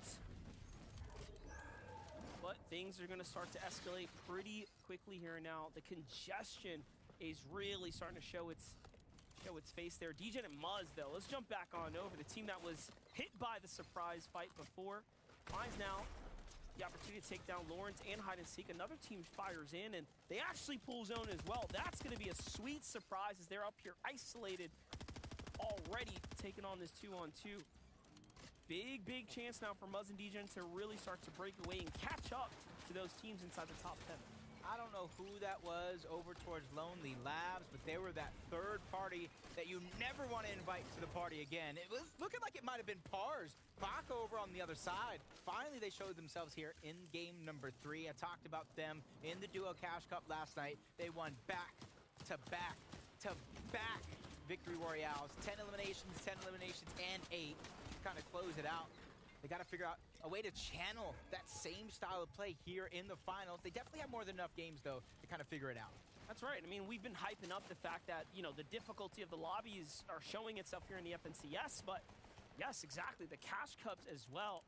I saw a big exchange, though, in the feed there. Mero found Kanata. Oh, Kanata is down. Excellent timing to go ahead and jump on in here and get a little temperature check of what's going on right now. Kanata really has had an extremely difficult time in games 2 and now game 3. But right, he's going to be able to get saved here. Look at this metal fortress they've managed to set themselves up for right here. So, very good spot to be in. Yeah, I saw Bucky and Okus once again. I'm actually loving Bucky and Okus this season, the way they're playing in the finals, because they're able to kind of flex. They go ahead and go after racetrack. They go towards the north. They take advantage of every single piece of information they hear, and they do it on the spot, much like Miro and Cooper. They're trying to take advantage of Zypha and on-one, land some shots, drop them down into their box. When it comes to a refresh, it's not necessarily going to be a must. This is just something they want to go after. They see the loot on the other side, but Cooper gets boxed up. Miro's trying to be a hero and break him out over towards the other side. It's not going to come through just yet, but finally, Cooper is going to be able to escape. That was a close one. Had me on the edge of my seat. Yeah, listen, anything can really happen in these types of moments. Like, it's even sometimes out of the player's hands, and you can see how difficult it really is right here as the exchanges start to go down. But Miro takes advantage. It looks like things are pretty settled for him. He's got the knock here. He's trying to inch his way in. He finds some beat there, and everything connects in a follow-up, too. And he's like, come here, boy. He snatches up the body. Is able to pick up the loot there too, and just like that, they get the refresh they need. I just remembered the good old Daquan Day giving him toes. That's what exactly what he's shouting right now to get that elimination. Yeah. He's snatched threats, even though they don't have any eliminations so far. That's part of their strategy. They go through the game, they get themselves a nice position, and they worry about storm surge. They know the later and later this game goes, those eliminations or the opportunity to get one is going to naturally present itself as the game goes on. They just need to be able to make it towards the end game. And even though they're not in the zone just yet, if you look at that 50-50, the longer this one takes, they could, in theory, zoom right past with those kinetic blades and get an uncontested spot in the zone. That's right, but it's not going to be easy. You got Baka on high ground looking down here. Bugha and Threats managed to slip under their radar. Now they're playing themselves for the center of the zone, and this is actually a really great spot to be in. We saw what happened before as Commandment didn't realize how difficult it would be to fight through those walls there. Let's jump in with Bucky, though. We hyped him up. We've hyped up Okus. This is one of the few duos that is playing extremely flexible. No one strategy for them, and it's working well. They do have themselves quite the situation right now, right? They've been able to play into the end games for the most part the last couple rounds, and points are starting to add up. Yep, lucky for them, they're 149 above the damage threshold. They need to stay that way because Okus, without a ton of HP, it's going to be hard for him to fight for it. He's just trying to kind of scavenge anything that he can work with on the other side. They hear Bryce, they hear Chubbs, and that's why Bucky's trying to sneak around, but you have to be very careful because someone's going to pull again over towards the right side of Lonely Labs, up and down a lot of these buildings. So you got to be able to get as much information as you can from a lot of these teams, whether you're peeking through cones or using the flare gun. It is definitely going to be a must. That's right, but Muzz and Degen 47 below the Storm Surge right now. The threshold, it's going to be far and away here, and it's already active. Great tags right there. That should be enough to buy them a little bit of time, if not already. And there it is, but the rotate starts to come out. It's going even further. This is the furthest west pull we've seen on the day here. It was time to shake it up and mix it up, and this is it for Muzz and Degen. I mean, it doesn't matter, rain or shine, they're here to play. Muzz gets caught on the rotate there, but luckily was a tag away from being sent right back to the lobby. This is definitely not the time to go down either. Placement points are barely starting to be awarded to anybody here still left in the lobby. Top 23 we go as Braids does get down. Baka and Pars, I talked about them, I highlight them. I'm a huge fan favorite of anybody from the Western.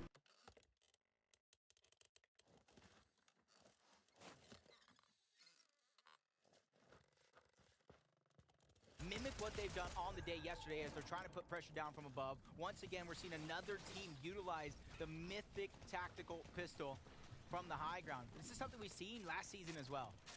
That's right, for Duke and Edgy on the low ground here, though. They have a great situation in front of them, already marked out where this new zone's going to be. But let's talk about how difficult this rotate's going to be. It's not just going back across. It's going to cut across this open sea of water, the frigid waters right below them. And if you don't play this one smart, you're going to end up down low where material is going to really determine whether or not you're going to be able to claw your way back out. I expect the lobby to get cut down in full here, but Aegis and Kanata fight their way through first. This is by far the most resilient team, if you ask me. Yeah, they're showing it to be true. Zypher on one on the other side. Zypher looking like he has just at 1 HP. You breathe on him, he's going to go down. His Aegis and Kanata clean up that elimination. The Siphon's going to be there. You talked about the zone pulling on the cliffhanger, some would say, but if that one pulls back any direction, if you went ahead and dropped down low, you better have materials. You better have a kinetic blade. A trick up your sleeve is going to be a must, because look at the lay of the land. I think everyone knows the likelihood. It's not going to stay here either. It's probably going to go right back. Yep, there it is. We knew it. Usually, once it starts to ping pong like this, they get a little bit harder. And this is one of the more difficult zones to play out, but doesn't matter. All you have to do now is put up the performance. Duke finds himself a great fun. Legendary Surf is going to be huge from here. Gets tagged from the team on the flank in the tarp and fights his way on up, but he could not find any ground there. Misses the edits against his teammate, but he is back in position here. Edgy and Duke fighting for first place to continue their lead. Cold and Acorn are looking to change the conversation now and get themselves inside the top 10 here. They are poised to do so right now. Yep, they've moved up 19 places in that last game, and look at their loot. They're the ones who found a way to get those pulse rivals. Even though they don't have the one-shot mythic potential, they could definitely do so much damage in the blink of an eye as they're trying to take control of the pieces. They're backing down Bryce layer by layer, but attack coming from below. Coldfire's back, and he does such a great job fending off anybody in his path. Tubbs and Bryce also one of those teams that were coming into this game inside that top 3 position, still fighting back, already at 3 elims, inching their way to top 10 right now. And what a rotate for them to slide on over. These kinetic blades truly change the game when you have the charges. And now they get to decide, can we go for hyper? No, Bryce gets caught trying to sneak up on the team. And what a shot, a flick there on the team falling low for Chubbs. He's going to go in and pick himself up something, but Cold and Acorn now looking to situate themselves. They need a win under their belt to really jump back and truly make a statement. He has splashes as well, so even when the zone does close, they have more than enough to work with. His Chubbs is a solo. That legendary Slurp Juice is going to be all he has left. He's preemptively trying to pop it. That way he can stagger himself outside of the zone and try to find a safe rotation like Threads, but he's going to go down. Bluga was lost early on. You talk about resiliency, though. Kanata is going to be the man you look at. 7 eliminations as a team, but he's running out of resources. But luckily for him, he got ahead of the zone, ahead of all the chaos, so he has to figure out what's his next move going to be. By far one of the most impressive as well. He's really trying to go ahead and get scrappy here. Chubbs now has a team on the backside, rotating behind him. He makes the edit there. That's what he's best at. Opening up the wall, finding that quick tag, and converting there. But it matters now. What can he do here? He's got a moment of time here to break, get healthy. Spots a beat below. He has that one-shot potential. Just needs to be able to catch somebody off guard. 1 build left to his name. Options running out. Kanata's down low. Yamzo's on the chase, and that's a big elimination. There's a mythic there, but Yamzo's not going to have some time to grab it. Taking so much damage, the Storm, and he goes down altogether. As Pars, he's trying to do it as a solo. He has an elimination, but you can see Cold Acorn, the only duo left in the lobby. But look who it is down low. It's Kanata, yet again, holding strong for his team. I was going to say, this is literally the story of solos plus Acorn, and now Kanata has a world of trouble on him. Acorn is here and ready to fight. Acorn's going to go in and oh, okay, he's going to eliminate himself to give away the siphon. Cole's going to play it safe to make sure he gets the heal off. Kanata looking for Acorn there. He should be able to find the body potentially. I hope he does. It's worth points, right? It's not completely free, but in the end, Cole does clean things up, and they jump right back into the conversation. I think it was Monster D-Face that said, hold up, let him cook. Cold won that one by a long shot. Even if Kanata was able to catch up, he had legendary Slurp Juices, he had splashes, and he's one of the best fighters in the game. That one sealed the deal, and they went up 19 places last game. Imagine them now. Not only that, look at the way they were set up in that mid-game as they inched their way to the end game. They never looked back. The material lead was there. The conversions were there in the eliminations, and they just kept picking up rack after rack, and all of a sudden they find themselves in high ground in the prime position, and Acorn was there by his side too, and it just never slowed down for them. We made the analogy before, it's a train on the tracks. They're pushing through any vehicle that falls in their way, and Just like that, they pick up the double. Yeah, I don't know who took them out in game number 1, but the lobby needs your help yet again because Acorn and Cold are beginning to run away with it just like they did last season. That's right. Well, we got a lot to catch up here. So let's get the points. Thank you guys so much. Acorn and Cold went into that game. Remember, they had jumped up 19 places. They were in that top 10. And now I'm curious to see where they might be on those standings. We got to give props where props are due, though. I love the play there. I love how the casters kind of called that out. You know, using the kinetic play to go in the store, make sure I'm away from you. If you want this siphon, it's not going to go your way. Bit is a surprise for me in that game out of Acorn and Cold there. Usually we see them dominating the low ground, getting layers, kind of holding back, getting some refreshes on teams that are staggering themselves. They're on the high ground this game, which is very, very impressive. The reason why they were actually able to get it is because Bryce and Chubbs, we saw them try to go for it. As soon as they went for it, Acorn and Cold kind of went for it at the same time and ultimately just came out on top, had the high ground for the rest of the game, closed it out. We talked about how good of an IGL Acorn truly is, and I really believe him just kinetic blading into the storm, taking that siphon away. Yeah. Kanata just shows how much he thinks ahead, because we were all like, wait, what? And then we got it. But he just had, it's like one step ahead always. He's so good. Absolutely wild, yeah. Just those little things. Remember, just making sure you can deny even that 50 HP, right?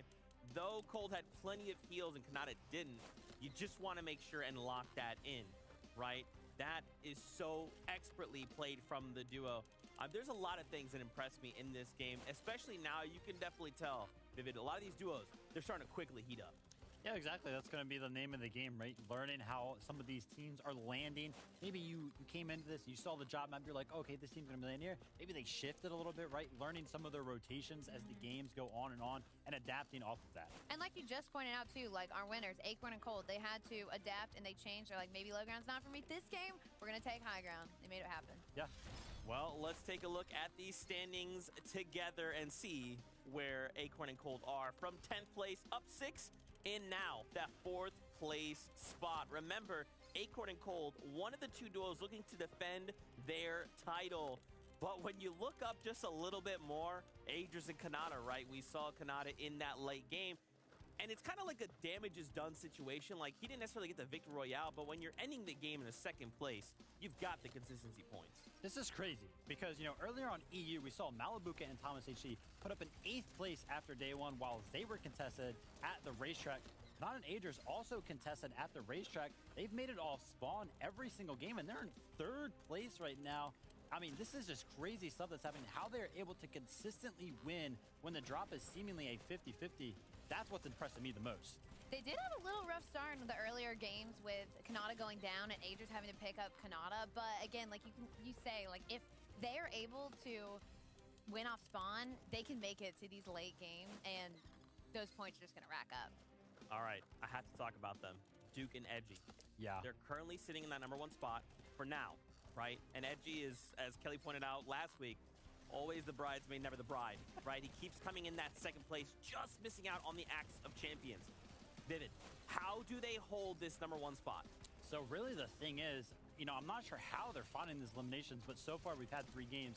Every single game, they've gotten elims at zone 1 or prior. So they're getting some very early elims on. And basically what that does for them, early Storm Surge, right? Because they have Storm Surge, they don't necessarily have to go for a position that is Storm Surge favorable. They can go for something that's a little bit more positional when it comes to some of these rotates. And I think that's really, really helping them make it to every single end game. Yeah, and again, too, like, we talk about Storm Surge so much, but as you can see with that duo, it is so vital to make sure you take care of it before endgame. Absolutely. Now, of course, this is just our insight. Why don't we get an insight from one of our very own community members? It is none other than Lash. Lash, it is fantastic to see you, man. How are you doing? I'm doing absolutely fantastic, and it's a pleasure to see y'all once again. We met the Invitational. Oh, my goodness. Good to be here. Oh, man, it's great to see you. So, bro, what is it? How are you finding these first few games in NA? Is there anything you're kind of seeing, anything standing out to you so far? I'm seeing low ground consistency. I mean, y'all just mentioned it. Edgy and Duke taking over. I mean, the same exact solo play style coming in from Duke that we've seen at the Invitational as well as Grand Royale. And then Edgy coming through with that low ground positioning. Beautiful. Yeah, of course, we do have Duke and Edgy in 1st place now. But if you yourself had to make a prediction, who Who do you think is going to take the whole thing? Listen, they just took the Victor Royale. I'm going Acorn Cold. Okay. Dang, Vivid, that took my question out of my mouth. I love your insight, but here, give me this. What, if you were playing currently, what is a tactic that you feel is very vital to these teams? I'm going straight for that Tracker's Armory. Now, that's been coming in massively, not only on EU, but also today on NA. High ground utilizing that pistol has been insane, as well as I saw a little bit of a play there from Acorn, taking the flare gun and shooting it down below, doing 60 damage. Insane. So good. I'm telling y'all at home, if y'all don't know about Lash, y'all need to go follow this man right now. Fact. Lash, where can they find you? Hey, at Caster Lash on every single platform. And as you notice in the beginning of the name, Caster, you'll see everything that you see and like on this stage, and you'll be able to get all that content on my end. Absolutely. Well, Lash, thank you so much. We appreciate you stopping by. We hope to catch you a little later on. Thank y'all. Lash, one of the best in the business. I'm telling you, his breakdowns So good. are absolutely insane. They're next level in a lot of ways, so make sure you guys take a second, stop by, check them out. Only a handful of games here left to go on this first day. I feel like we've watched like 1,000 games, but it's only been a handful. Do we need to do anything different, or just ready to run this back? You know, Booga and Threads, they've got some of those dead side rotation down. More of that from them. They're doing good. I just want to see more gameplay. Let's run it, Zeke. You know what? Let's run it then. Right now, game number 4 starts. This is the FNCS.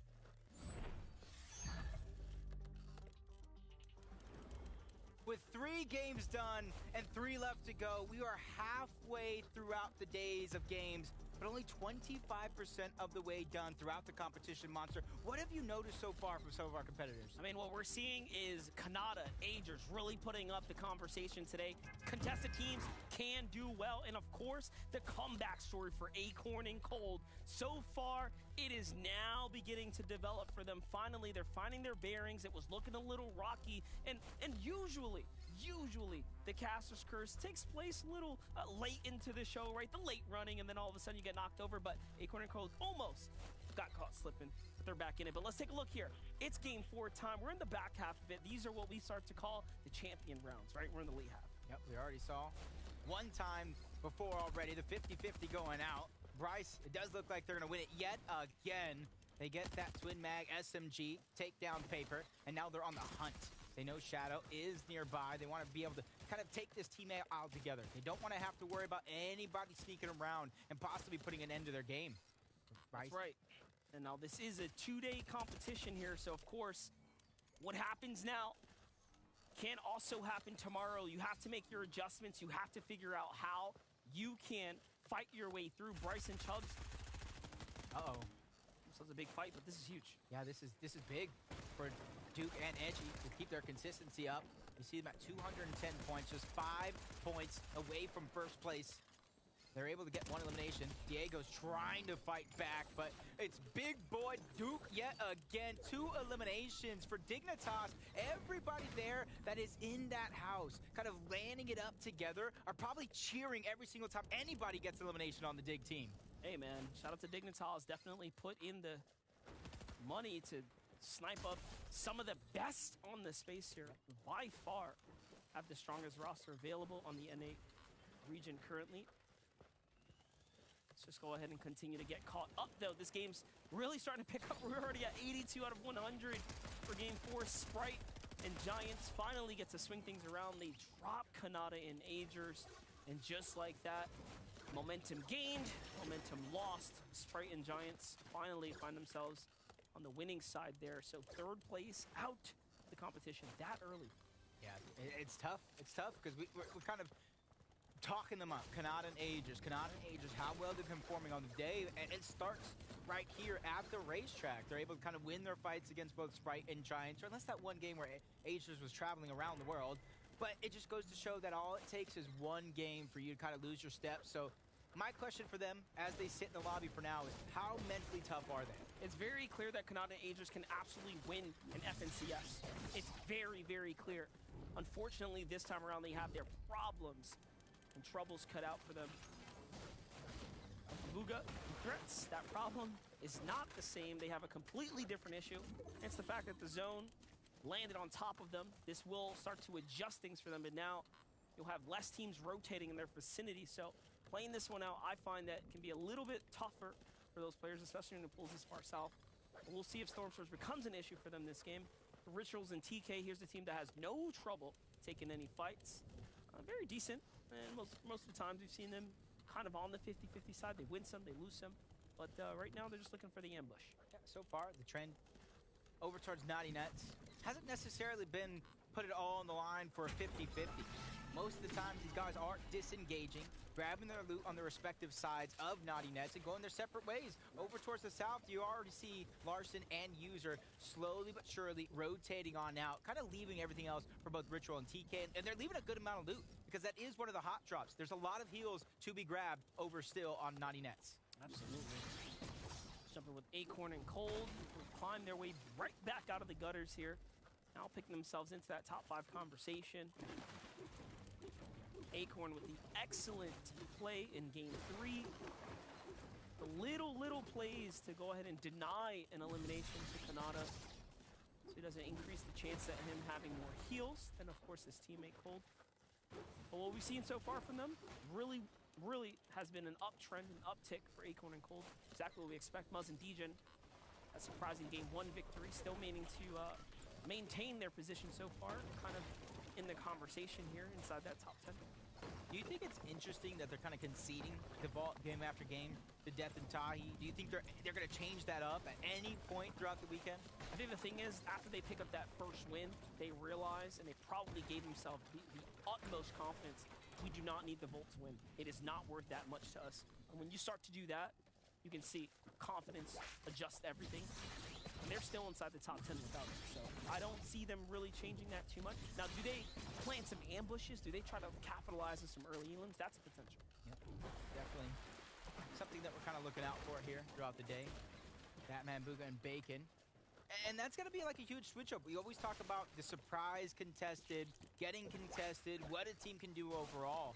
If you're planning to be contested and that being a main part of your Storm Surge, a team like Batman, Booga, and Bacon, they're probably off to a slow start simply because of that. They hadn't planned too much to be uncontested, so now they're kind of looking on the fly to figure out where are they going to get that Storm Surge from. But with so much action going on, we're going to throw it over to an analyst, Vivid, to break down some of the action that we've seen around the map. Hey, we're going to be seeing Sprite and Giants for the first time today as they take down Kanata and Agers. With this racetrack split, so many teams like the land here because it does have that double kinetic blade spawn right to the west. But when you're contested at the racetrack, it is so annoying to have one of these teams come over and steal them. And in this case, it's going to be Okus and usually Bucky as well. Both of the players on this duo have the kinetic blades. I'll have to see if they can do good this game. Already, you're kind of seeing it, thanks to Vivid, what their plan was. They didn't even land at that trailer park gas station split. They went straight for the kinetic blades, knowing that Kanata and Agers, Sprite and Giants are going to go at it game after game off spawn. So those are just 2 kinetic blades that they're stealing away from anybody at the racetrack. And that's the wildest part, because it is quite literally the reason you contest the drop. So the irony that you fight for the drop, you don't even get the best loot. Oh, man. Very, very tough, but we hop in. Shows us a little story. Bucky is down, so even with the 3 kinetic blades, there's a story unfolding there. Let's jump in with Zypha and On1, who seem to have a team eyeing them up over at the Frenzy there. It's not looking like it's going to be a simple rotate, as the zone is now on top of them. I like the feeling right now that I'm getting from Zypha and On1. You can see that they both have an elimination each so far. So when it comes to that early game Storm Surge, it's probably not so much of a worry. And now you combine that with the fact that Zone did pull south. It has an eastern lean, and that's exactly what they're trying to do. They're trying to go ahead and use the storm, ride it towards the south, and hopefully get into what some would say the least congested part of the zone to try to find a safer route towards the end game. That's right, and it's going to go a little further east here as well. A good chunk of it being inside the water, so what's going to happen now is that we are going to have some heavy congestion happening. I mean, if you've ever rode the subways in NYC, yeah, get ready to be shoulder to shoulder with some folks here because there's not a lot of room to work with right now. This is what happens. The zone dynamics really do play a part. Larson, User, taking a fight right now, talking about players hip to hip here. That's another team, though, trying to rotate in. Great opportunity for some pre-storm surge tags. While M-Pen and Polarizer's fighting for it. They like to fight and get this early game surge, and a huge shot can be landed on the user. Different angles going through. M-Pen playing lights out. Polarizer doing a good job, even though they're not necessarily in the same box. They have the same plan intact, and you can see what they're fighting for. The weapons cache, and they activated it rather quick, so they're going to get so much epic loot and legendary loot to come out of that one. That's right.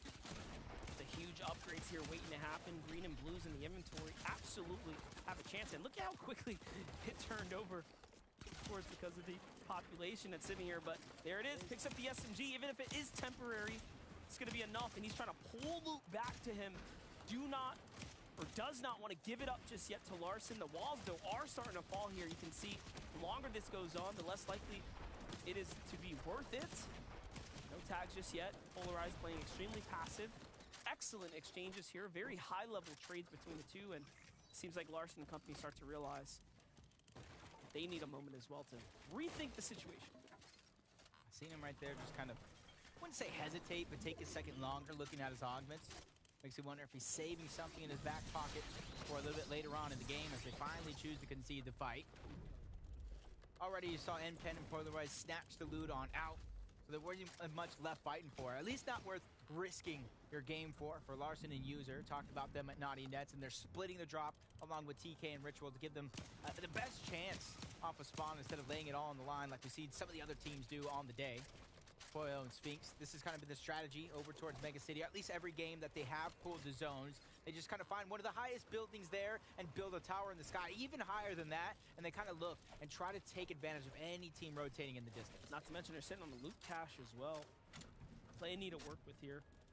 And look at Boyo. He's like, hey, I'm just not even going to pop my big shield. I'm willing to take these trades. I'll dig into the minis. I got extra minis down below. That's exactly how the little things these exceptional players will do to go ahead and get ahead of the competition. Small tactics like that, over conserving the minis, but wow. Acorn with the blind tags into the bush. Sense is kicking off and finds a few tags. Those are huge, very important, and some extras to follow up. The reaction speed on Acorn right now, you can really see he's got his head down, forehead pressing the monitor right now. He's not playing games. Another one. Like, he's literally taking advantage. Dripping on the keyboard, just everything. Care. But Acorn is just one of those players, along with Pamstu and Fatch. OGs, long-time duos. There's almost nothing in the game right now that are going to surprise players like this, that have experienced so many different versions of Fortnite, so many different metas, so many different chapters. So it's all about kind of getting that hot streak, gaining that momentum and seeing how far it can carry you. As in the distance, Fatch just takes so much damage, but you can look off into the distance. He has minis down there. He has chug splashes towards the north, shield kegs, he has the shield fish, he has so many heals, so it's almost like he didn't even get tagged up in the first place. Yeah, literal options here to work with. And this is a team, Pamstu and Fatch, who quite recently nearly experienced the FNCS title championship. They came so close, a literal point difference finals we had just a couple seasons ago before the FNCS championship we had in person. The FNCS, of course, now puts on the line here the global championships, because why not? So let's make it even better. Let's raise the stakes. It's not just cash. It's, of course, the opportunity to play in person. Over here. Come on over to the EU. And you're noticing right now, Sprite and Giants going for Rift Island. You might be thinking to yourself, wait, I think I've seen this before.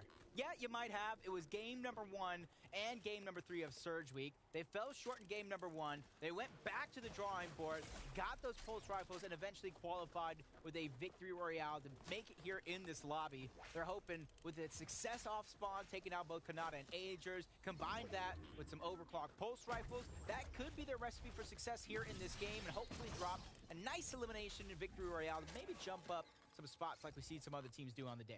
Absolutely. We've seen some great showings from Jamper so far today. He's got a team, though, in his line of sights here. He is again, just a smidge above the Surge. You would think, oh, he's over 100. He should be okay. It's not the case here. Everyone gets that warning. Everyone gets that notification. And they all get, essentially, a little check. Where are we in this game? How good have we been able to perform? For Tahi and Def, they have Acorn and Cold in front of them. Luckily for them, they are above, so, you know, again, not the looming pressure to take the box fight against Cold and Crew. Both teams are very much in the same situation. And this works out for Cold and Acorn in particular. Tahi and Def finding the tags down there, finding a fight, and then pushing their way out, right? This is literally exactly what Cold and Acorn could have hoped for. I like Cold right now, the way he's just looking at Death and Tahi moments ago. It was like a lion in the safari, just hunting down his prey, just kind of hunched down, ready to strike. It's 261 above. Sometimes it's not being above. You find what you think is an advantage. Oh. You go for it. It costs you everything. As Death goes down, that's going to be hard to come back from because he had 4 legendary slurp juices. He had the mythic Havoc pump, and now he's leaving it all on the line to Tahi to try to handle it. Luckily for him, Nounzy and ZZ in the distance, putting some pressure on both Knifer and Bylaw, which is kind of using it as a distraction for him to try to stay alive as long as he can. But just on the outskirts, there's another team boxed up. One more singular player after that. There's so many teams congested, and the zone is even right here, right now. Yeah, the crazy part is he had all that, but didn't have the material. It all makes sense now why they were so thirsty to jump down here, try to take the fight, and even less now as Tahi is by himself there. Knifer and Byla still sitting in the storm here. The clock is ticking as the Chug barrel clocks over. They have plenty to work with, of course, 2 legendary slurp juices and plenty more, but so does Tahi. Okay, so he can actually entertain this waiting game. Is it worth it? Maybe not. You can see Cold and Acorn, I think, are already gone as the map starts to develop here. The zone's going to pop far east once again, playing that coastal side here. And there it is. So Tahi wants to pick up the card. He wants to see if he can make some kind of miracle run and get Death back in the game. Probably going to be pretty tough to do so, but hey, he gets to live to see another day. In theory, it definitely is possible. Does more than enough heals to last a long time in the zone and hopefully get him back, but only time will tell if that comes to fruition. As we jump on board, Cooper and Miro, 315 above the damage threshold. Had some moments of brilliance go down, also some hiccups along the way. Luckily for them. And so many other teams in this game. It's 12 games throughout 2 days, 6 today, 6 tomorrow. This is going to be game number 4. So we're already past that halfway point. The Dragon Liege, they're trying to hunt down and surprise attack with Epic Whale and Reet. They quickly Kinetic Blade away, and Dragon's just trying to stay on their heels. Here's a team that's done so well these mid-game fights. They have Epic Whale, Insight, and Reet. Epic Whale and Reet have not had the greatest mid-games by any means. Struggling with Surge. The fact that they're even getting to this far into the rounds is some of their later performances. And again, they have a team that has been just on the prowl, truly closing out these battles. It's one thing to fight a great team. It's another thing to fight a team that's playing good on the day, but Epic Whale and Reet won't give up. Not without fighting here. They fight back. Great tags there. And now they have a chance. You can see why Dragon Liege are playing so aggressive. They're down on Storm Surge, and that's the thing. A lot of these games, they have been down, and this is how they're picking themselves back up. You can already see it. First Doc's going to go through. Back-to-back for King Reet himself. 2 eliminations, probably one of the best controller players in North America right now. And you see, he's getting so much more heals. He's getting all his loot. This could be that pick-me-up and the momentum shift that we're looking for of a team like Epic Whale and Reet. Massive. And they could have used the refresh as well. All the extra materials. Let's go ahead and see this rotate. Looks pretty good. Things should start to settle here shortly. Independent polarized. Yet again, kind of back where they started. It's Larson and User yet again. But this time they finish that fight and take back the loot that they left behind earlier on in the game. But from one consistent team to another, Duke and Edgy trying to hold on to that top spot on the leaderboard. Just outside of the zone, but luckily for them, they don't got much to travel. The biggest worry for them and some of the other teams in the lobby is the environment they're going to have to go through the zone. You're going to go down the mountain, across the river, up Naughty Nets. There's so many different terrains that you have to watch out for. As Onwa got his back against the wall, that's going to be a trade. Zypha goes down, but at least he gets Chris for his efforts. Now it's just him and Yuz looking at each other through the wall in a 1v1. The frustration that's going to start setting in. It's going to feel like you're on a long line at the theme park for your favorite ride. It's going to take you quite some time. Yuz is going to fall right there. And in the zone, On1 finds himself the siphon, the med miss, and everything else he needs to stay alive for a little bit longer. Byla and Knifer is going to be the crew watching this all go down, and they have such loadouts that they are not worried or pressured at all. They, in fact, get on one served up because of the Storm's damage, as it does start to do much more damage. Now, we are currently in zone 7. This starts to do 5 tick, and you can see how much health it's costing him while he's offsetting it with the big heals there from the legendary slurp. So really is extremely difficult, and the zone pulls far west and south here to where teams are not at. So much tougher rotate for some.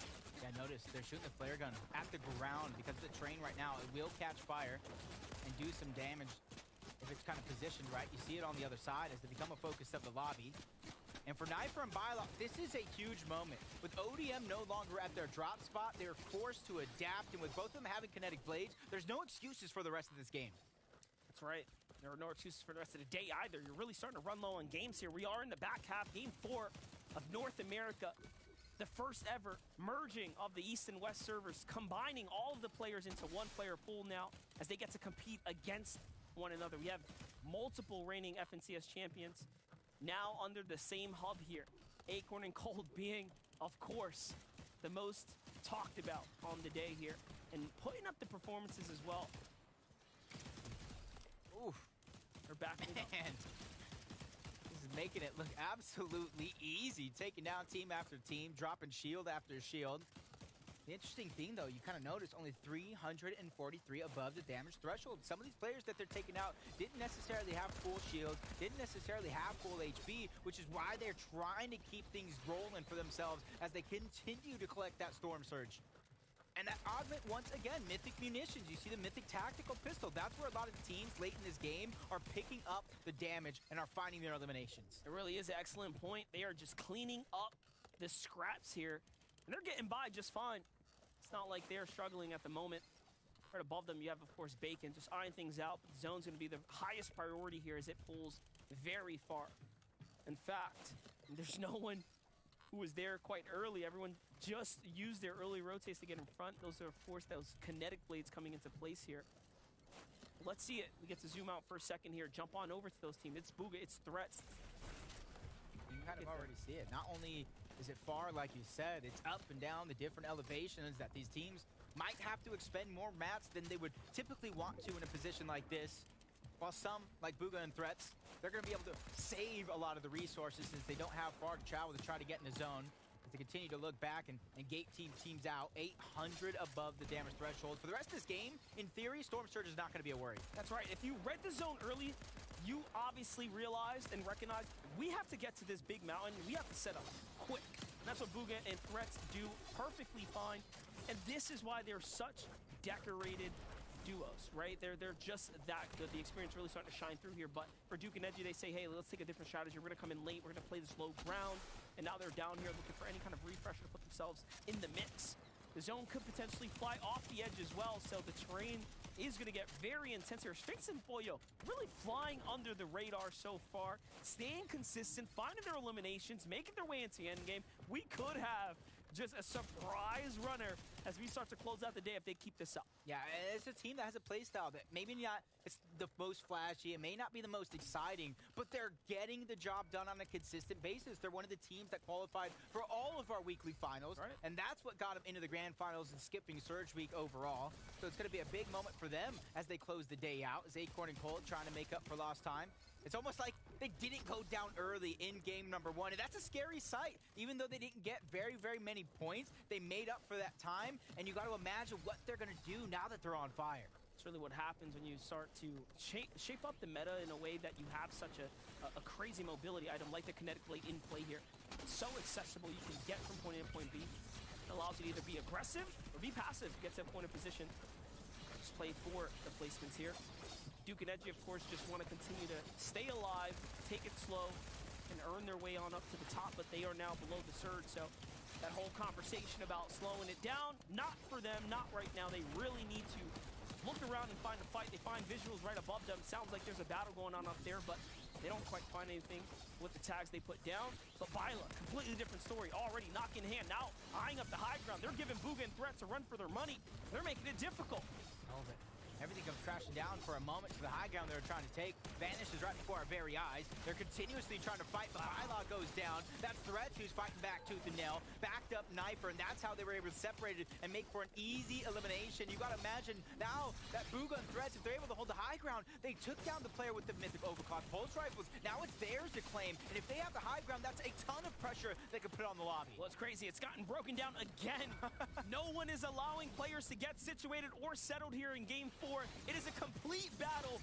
They are literally kinetic blading their way through those builds consistently over and over. We don't have Kings of Hype just yet, but we do have teams in trouble. Duke and Edgy are one of the few here. They get to the front side of the zone. They are just playing excellent right now as far as their rotates go. Yeah, they're doing it through many different ways as well. High ground, low ground, staying ahead of the zone. Duke and Edgy are just playing so consistent, but I talked about what he picked up. He has the high ground, and now we're seeing what you can do when all that loot is coming to fruition.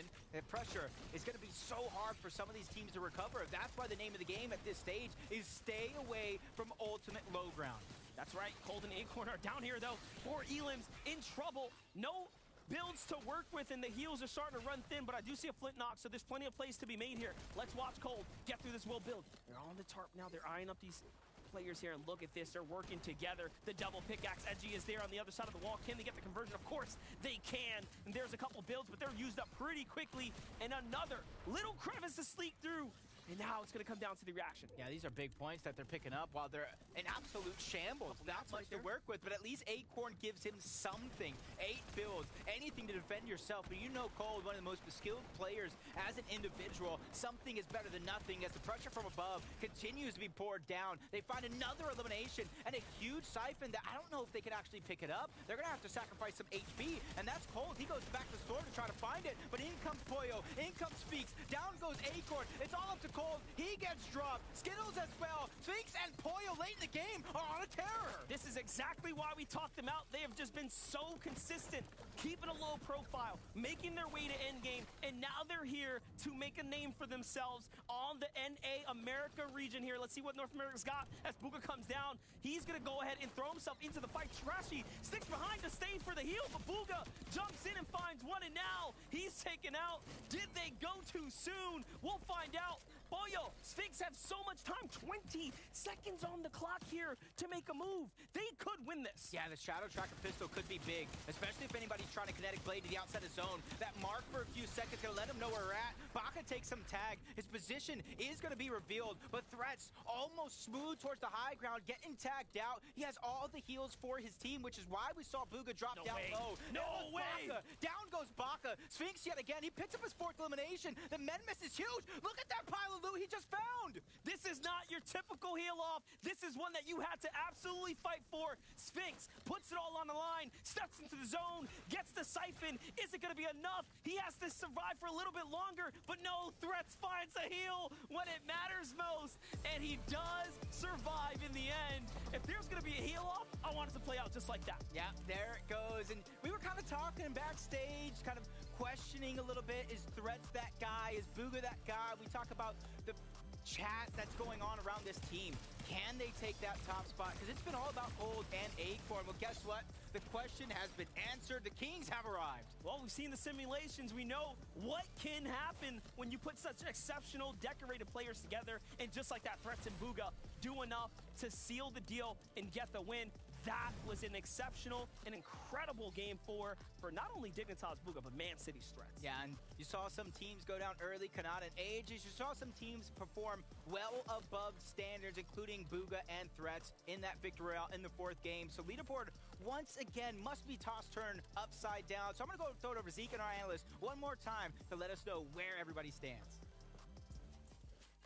Thank you so much, gentlemen. Fantastic set of games so far. First off, give a big welcome to Kelly, who is joining us here and will be with us for the last set of games. My gosh, though, Booga and Threats. I like that Jacob kind of asked the question, is Booga that guy? Is Threats that guy?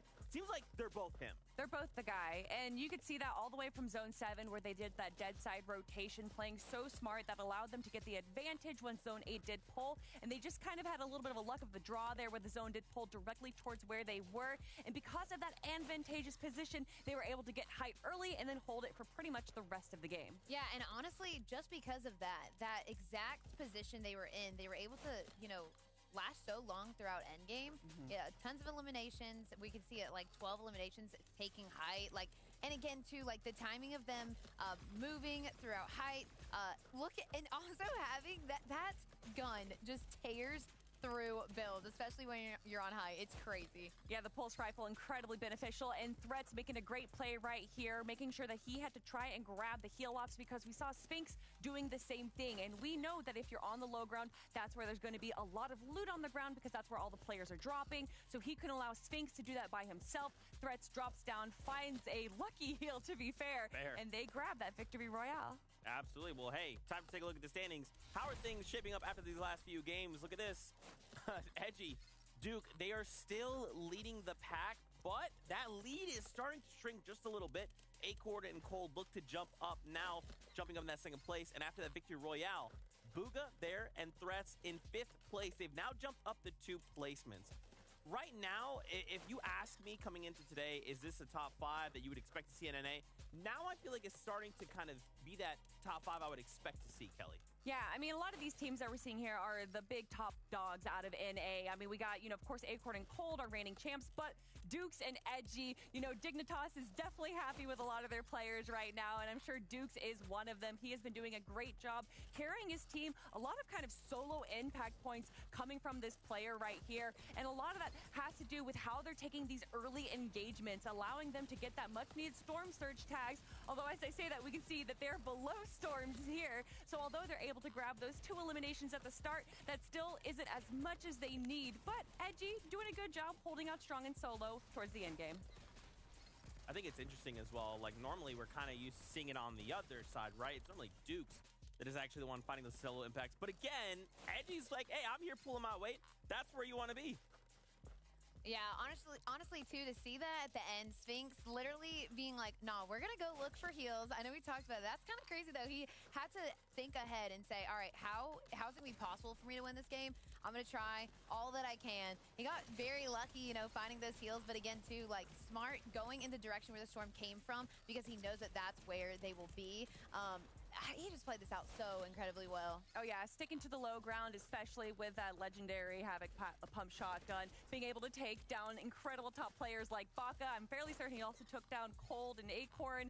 So getting the last heals right there, just a little too late with that heal. But of course, grabbing 2nd place is doing a good job, and sitting in 4th place overall is pretty great. You say 2nd as well. Acorn and Cold jumping up. Remember, at the end of tomorrow, after 12 games total, we're looking for that winner, of course. The top 3 will also take us to Globals.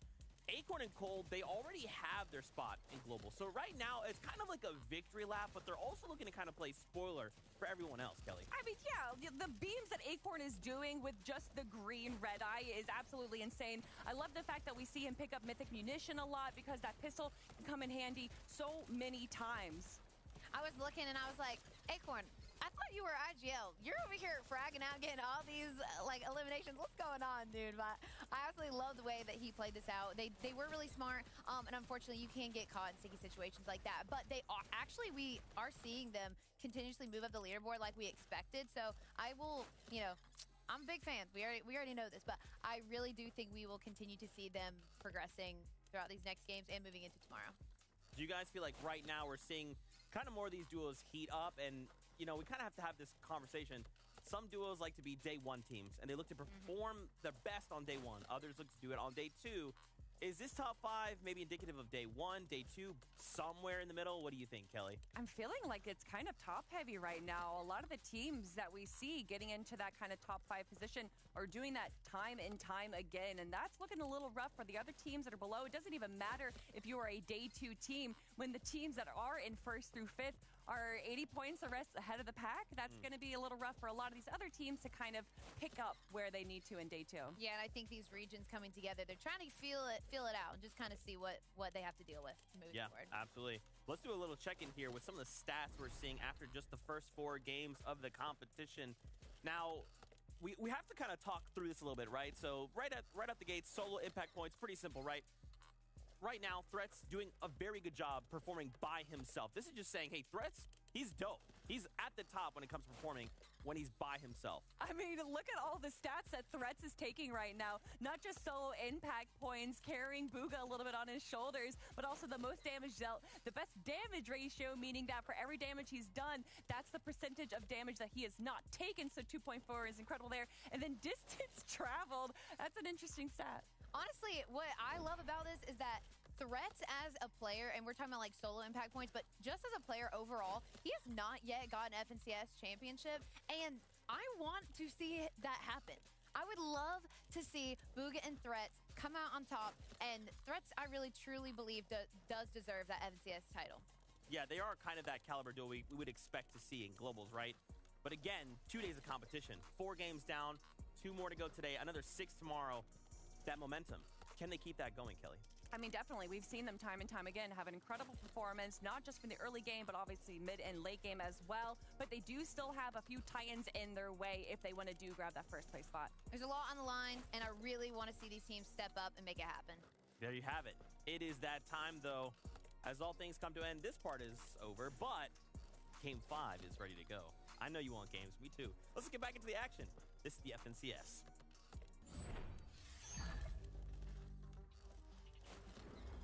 Time truly flies when you're having fun, and I'm having the time of my life along with Monster D-Face calling the action. This has been 4 incredible games up until this point, and I'm hoping this 5th one doesn't disappoint. I know it's not, because we're one step closer to closing out day 1, but here it is. You heard that battle bus, and so did I.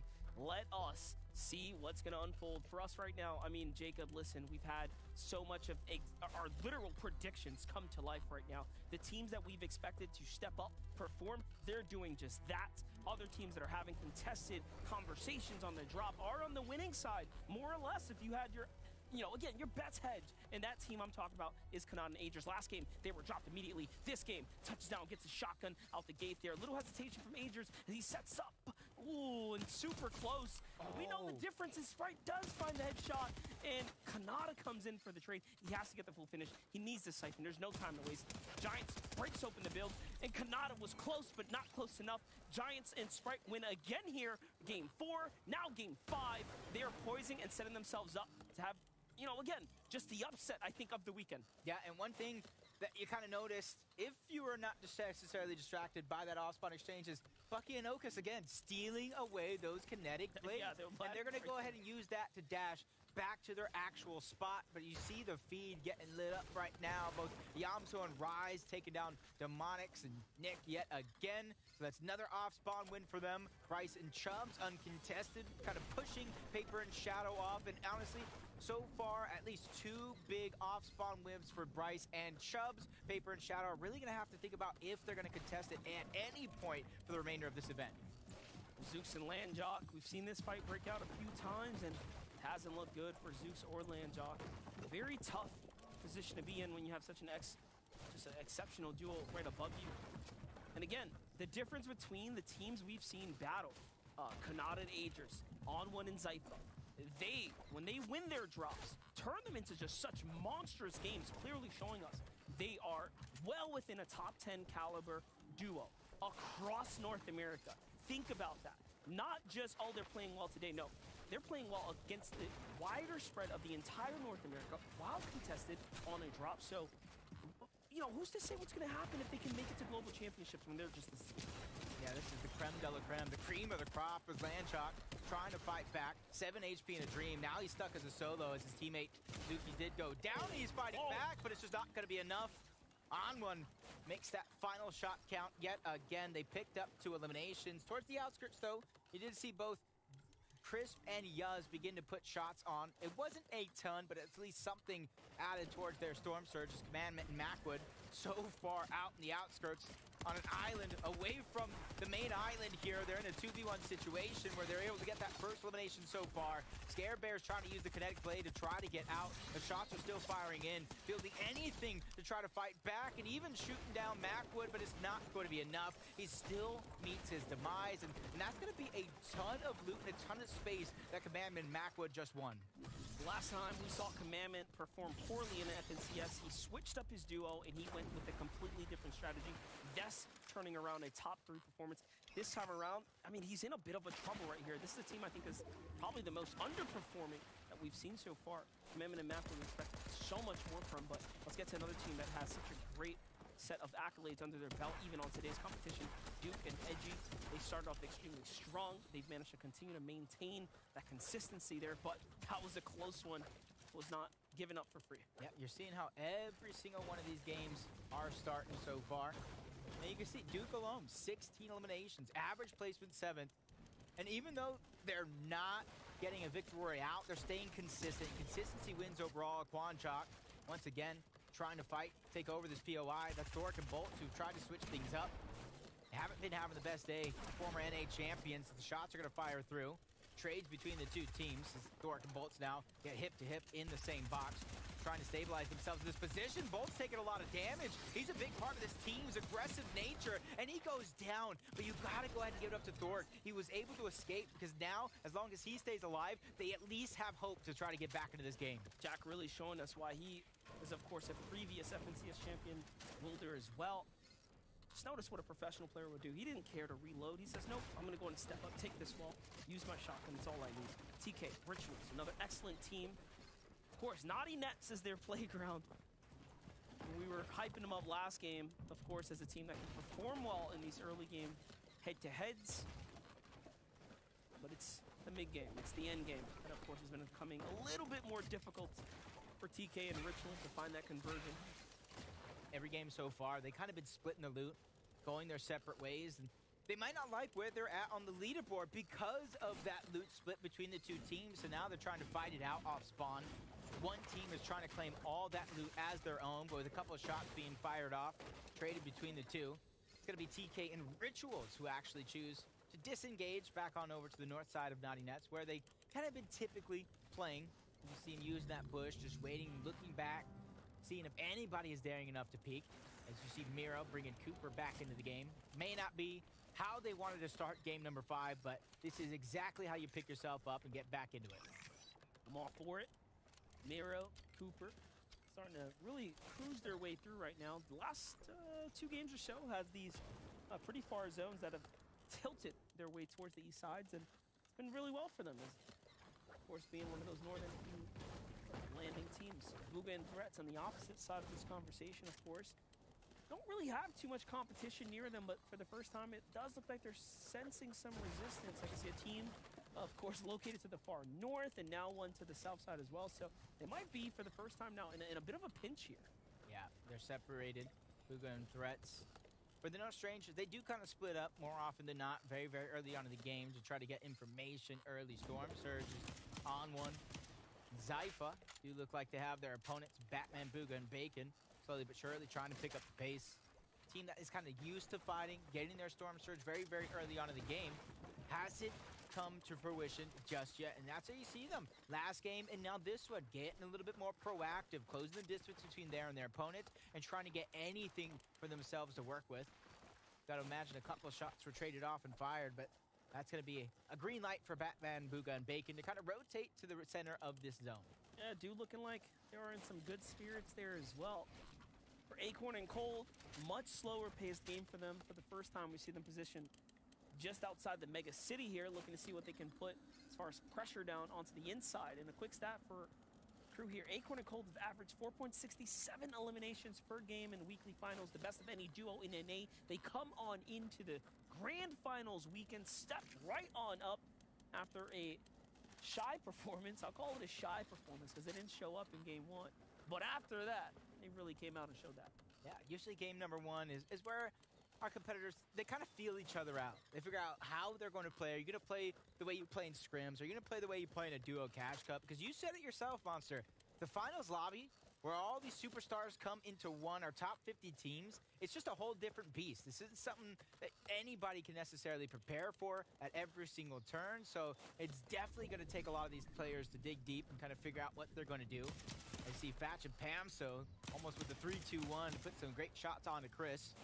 Try to imagine where Yuz is at for now, but interesting decision though. They did a good amount of damage, but they're choosing to disengage to stay ahead of the zone.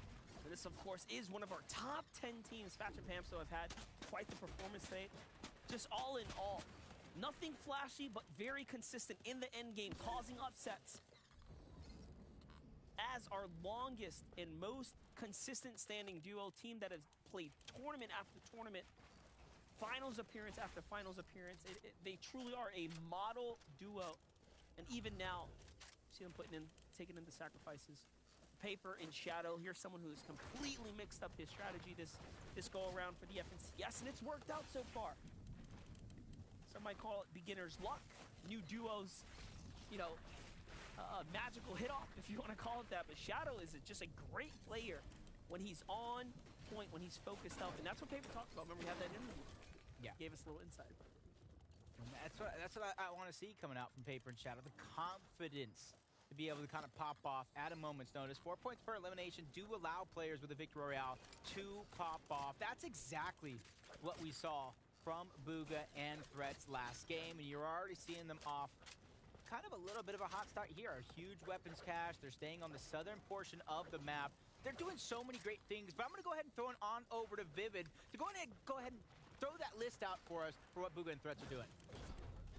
Yeah, doing so many great things, off to a hot start, but it actually starts with their early game. There were some concerns coming into today, whether they would be able to get the majority of their split job. Of course, because of some of the way that some things are working out towards the job spot, they are actually able to gather up all of this loot. Now, the bulk of this split job is actually going to be the building on that island just south of Mega City that has both of those kinetic blade spawns for this duo. And it's crazy because I had a concern for a second. Did they actually get active? Did they find tags? They sure did. In the breakdown, you saw that. They were finding tags. They were, you know, putting the tags out on the teams in the distance and doing exactly what they're supposed to do. A duo of their caliber, really pressuring everyone around them. It's crazy how many seasons Bugha has demanded, not even demanded, just the players completely respect him. They just give him all the territory that he quite literally wants to claim.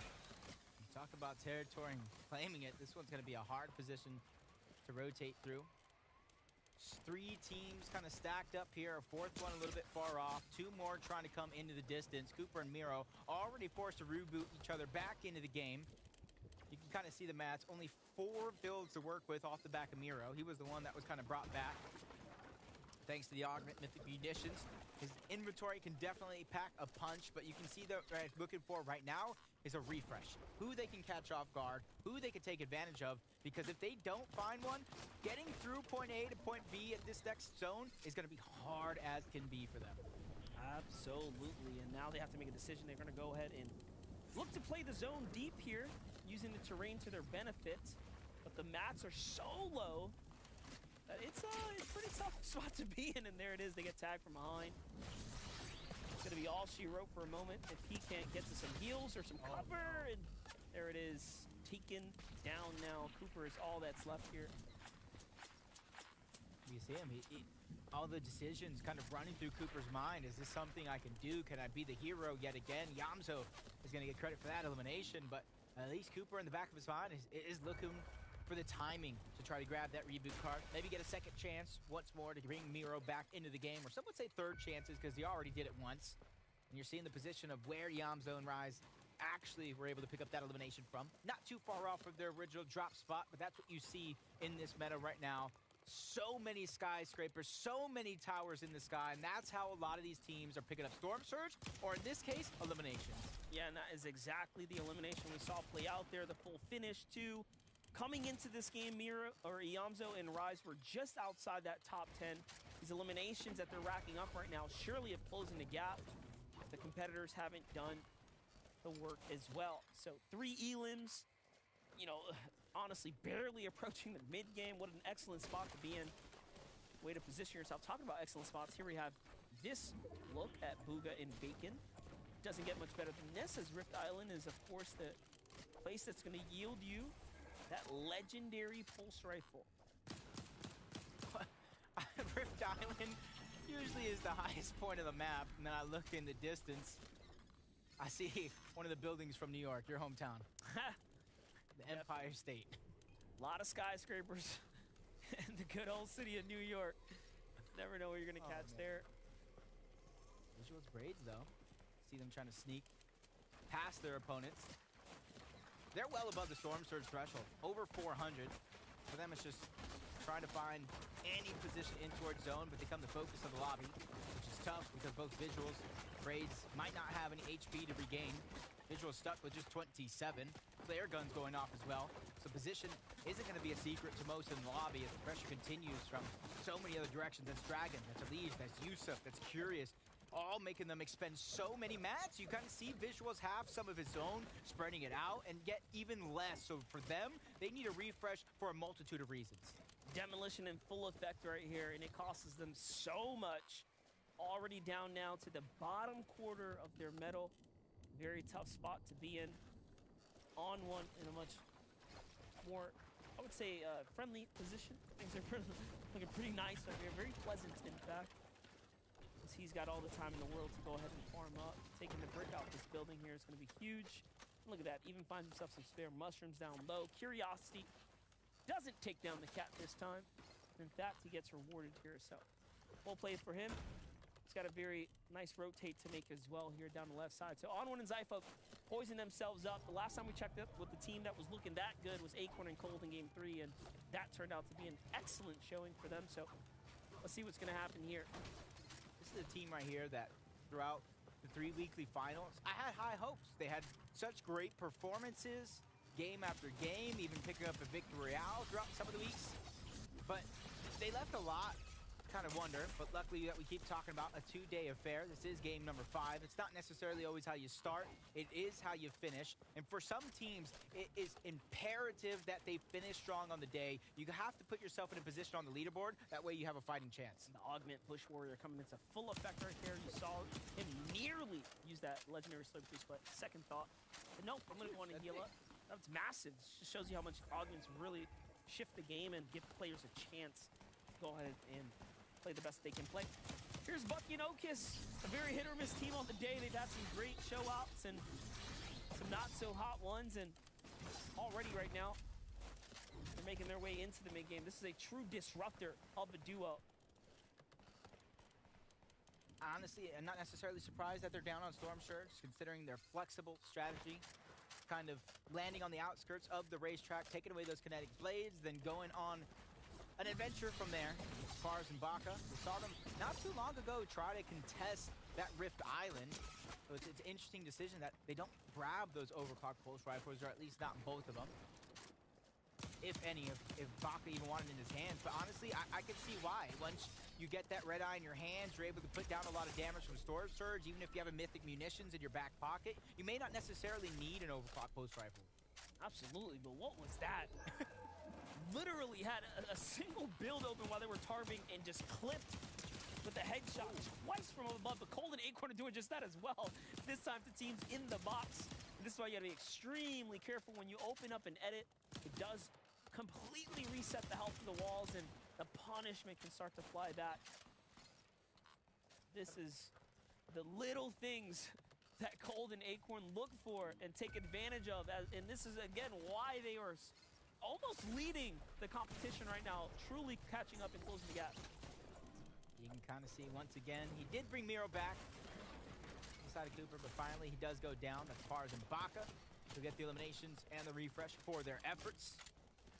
And that's big to kind of get their momentum going. I talked them up big before the show. I'm just hoping it can kind of hold on to their position. You see Poyo and Sphinx over towards Mega City trying to get into the zone as Dragon Elige. They got an elimination not too long ago.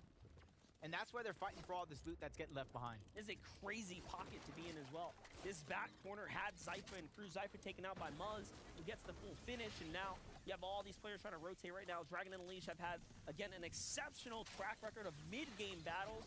As far as their end-game conversions, not quite where they want it to be. If they can patch that up on day 2, they'll be set up for a great grand finals and potentially even a chance at the global champions. Again, you have to make it into top 3. It's not just winning this FNCS and getting paid today and, of course, having your active champions. Global Championships is on the line right now. Arguably, the prestige of the weekend. There's going to be more than one winner. It's going to be 3 big people. 3 teams, of course, that are going to be extremely happy to set up weight, regardless of what.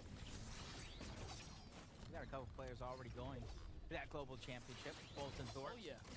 Acorn Cold. They already punched their ticket. So if anybody's wondering, what if they win? What if they get in the top 3? Well, it just rolls down to that next spot. Blessing in disguise for some is Dragon Unleashed putting the pressure on to the backside of zone. Finding a couple of shots, but definitely not what they're looking for as they take that first tick to Storm Surge before going right above. It's going to be huge for them to stay ahead of that curve, but it's going to be hard at the same time because Booga and Threats are literally right behind them. They're doing well. Dragon Unleashed now find themselves just on the edge of the zone here. Hound is the team on site. They're only 123 above, so you know they're going to have to make a decision soon to potentially take this fight. See Cease in the feed there, finds TK. Cease, of course, have been following his story develop here. It's time to turn up. He's another one of those players that are inside the middle of the pack for pumping trashy. They're in the top 10, and what a way to continue to rack up and earn points here as they find Rokane, the vet. Big impact elimination for them. Momentum shifting. Last 2 games, where you're at in the leaderboard at the end of the day goes to show, do I have to play catch up? Do I have to have a monster game? Do I have to do X, Y, Z? And if you're at the top of the leaderboard, you're controlling your own destiny. You're giving yourself more than enough room to work with. And if you kind of see, our top 5 teams are still alive, left in this lobby, including Duke and Edgy, who have been forming at a consistent, out-of-this-world standard so far on the day. They're able to hold on to that one. They could be our favorites going into day 2. They came into this game with a 20-plus point lead. 2 elims already are showing us that they're pacing their way to continue to maintain it. It's going to be extremely, and I mean extremely hard to catch them falling off the high horse right here and take advantage of their downfall. It's just not going to come easy when they're playing this well. This might be one of those ones where you chalk up, you sleep, and you rehearse for day 2. So far, Duke and Edgy are doing everything in their power to succeed. Look at the adjustments now we're seeing from Epic Whale and Reek. I love that we are seeing different styles of play here. Here's a team that also just has not given up. They're starting to fight back right now. Yeah, and you're kind of noticing right now a Green Havoc. What is that? For a team for Epic Whale and Reek, who usually always grabs the vault loot from Mega City, it's a surprising turn of events. But they're still down on Storm Surge. That has been the trend throughout our weekly finals leading up to this. How are they going to deal to it was one of the questions that I was asking myself. And man, are they landing shots with their back up against the wall. Dodging these Storm Surge attacks is going to be important because they definitely got a little bit of a journey to go before they get that safety of the zone. And again, surprising foot rotate too. When we follow so many teams that have the kinetic blade baked into their strategy, this is like a breath of fresh air, but it's toxic. It's toxic air. It's pretty tough for them. You can see the punishment that comes in. It's not easy by any means. It costs you material and everything as well. It really does paint a picture for us. It shows us how much harder it is when you don't quite have your strategy play out the way you want it to. That vault is key to turning the events around for you. Yeah, and in my history watching Epic Whale, whether he was with Arkham on West or when he tried to change on over to Reek, he is like a second half type of player. When he knows where he needs a big game because he's on the leaderboard, not where he wants to be, they look for those eliminations. They kind of play into their role at the leaderboard as Chubbs, Bryce stuck down low. Zone's going to get a max pull. That's about 150 meters away before they find their safety of the zone. And without a kinetic blade, or even any heals for that matter, for Chubbs and Bryce, you definitely got your hands full. And this is the worst we've seen our third place team, Chubbs and Bryce. This is literally by far the poorest position they've been in, where they find themselves with no heals, below the material count they probably would have liked, and a big rotate to go in front of them as they're on the backside of zone. So if there's a game that hasn't been going their way, it's this one. I have to assume it's because they didn't find enough fights in the early situations. Here's a new team on high ground. It's Chris from Fusion. It's TJ's school here, and they're looking to poise themselves up for a high ground position and a fight right now. We're going to slide on over. It's Muzz and DJ in there. They're not going to give it up for free. Chris is literally playing his hand out. And no, he realizes, hey, wait a second. That's not quite the safe zone. We got to get over to the side. He lands in the box. What was that? Caught up, boxed up, and diced up, minced by Acorn and Cold there. And it's over. That's such a tragedy because now School is left by himself in a very, very similar spot, but without the kinetic blade, now he becomes the focus. A lot of his materials are getting expended, just down to 10, and that number is slowly but surely dwindling down with multiple players trying to attack from different angles as he's trying to escape, but finally gets caught out, taken out of the lobby. Timber, Muzz, and DJ get dropped right out of the sky, so nobody really has that tower built in the sky just yet. And it's a free-for-all now. Who's going to scramble up for the high positions here? Cold and Acorn can be one of the few to take a stab at it. Quante and Peterbot eyeing up the teams right now who have decided to go for it. A little too soon, a little too late, as they don't have quite the material count to make the big fight. Duke and Edgy are just fighting their way through, but again, Edgy's down now. This is trouble in paradise here. Top 10 looming in the distance there. It's a long stretch, though. Oh, no. In these end games, 60 seconds feels like forever, but you have to stay alive. He made a mistake. He dropped the splashes. He did want that legendary Havoc, but he dropped the splashes, which he was trying to keep. But instead, he kept the Menbis. But at least it's something to kind of stagger himself in and out of the zone. But from our last game, Victor Rouse, Bigga, and Threat, they're in a great position. But Cold is not. He has to do it by himself as a solo. But I will say, if anybody is capable of a massive feat like this, it is going to be someone like Cold. We've seen the big plays from him before as well, and he has an additional win condition in his hands. But oh no, you don't want to fall now. Another team literally comes in at the opportune time, almost saves him. He opens up, takes the win, Elin for himself. That's a knock there, and now he has to slide on out. There it is, sliding his way to low ground. Little delay to go ahead and put his builds down, but he's fully situated now and back in the running on high ground. Peterbot, Quanti end up turning things around, so keep an eye out on them. They could be setting themselves up for the win, but everyone else now has to keep fighting their way through. Yeah, this is what we like to see as well. Duke staying ahead of all the madness on the low ground. You can see the edit towards the backside of the zone to give himself a little bit more safety as the kinetic blades track towards the front side. I talked about the med miss and the splashes that he has. He hasn't had to use much to this point, but the pulse rifle was breathing through the builds, taking some damage. He's forced to try to get anything that he can. Pars breaks through. Trashy goes down. I think they're in the great position to try to take it with 8 eliminations so far. This is crazy. Pars and Baka are dragging everyone out to the deep waters and forcing them down to hold their breath. 8 Elins and counting right now as we're inside the near top 10.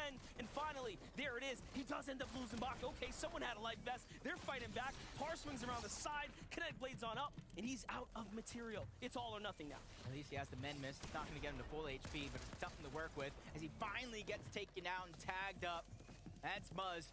He won game number 1. 7 eliminations for the team so far as Peterbot trying to hold on to the high ground, but Quanti gets lost. Clarity doing what he can. He's able to get the elimination. The Siphon's going to get cleaned up. Into the top 2 we go, and Peterbot is by himself in a 1v2 situation, getting forced out of zone. That's Nounsy and ZZ trying to take it all and pressure him. But do they have the heals or the momentum on the side? It looks like ZZ's going deep into the zone to try to fight him. You hear the men miss going off. Does he have enough as Peterbot finally runs out? Now it's his turn to get onto the hut. The Siphon is going to get picked up. That was huge. That Siphon was big. That could be it. The difference for Peterbot, but only 2 ticks left in the zone. His luck is finally runs out as Nounsy and ZZ take the game. That's actually crazy. In an unseen turn of events, ZZ found a med miss when he ran back into the storm. But more importantly, Peterbot must have thought he won that when he caught the Siphon. Yeah, it was huge find because he didn't even necessarily get the knock onto that player, but he definitely got the cleanup. And I was wondering almost all day long with how well Peterbot and Quanti are performing. When are they going to show up? And they showed up big in this last game, just not big enough. And Nounsy literally was the deep shark in the sea there, takes down Baka, and then turns it around. And he was just cleaning up house on the low ground, finds Clarity G as well, and just credits to them for trying to make the Mega Brain play. Nounsy hides his body, not well enough as he was discovered by Peterbot, but what a way for them to go ahead, play big, play smart, and win game 5. Yeah, you talked about the men miss, that elimination as well. Peterbot, man, you got to watch out, but congratulations yet again. Another team entering the fray and taking a VR. Yeah, absolutely. So let's go ahead and do the math. We got to get caught up. Thank you so much, Jacob PR, Monster D-Face. One game is left to go. But here in game number 5, fellow Z's, ZZ, and Nounsy. Get it? Because I'm a Z. Okay. Yeah, I get it. I just want to make sure. You're so funny.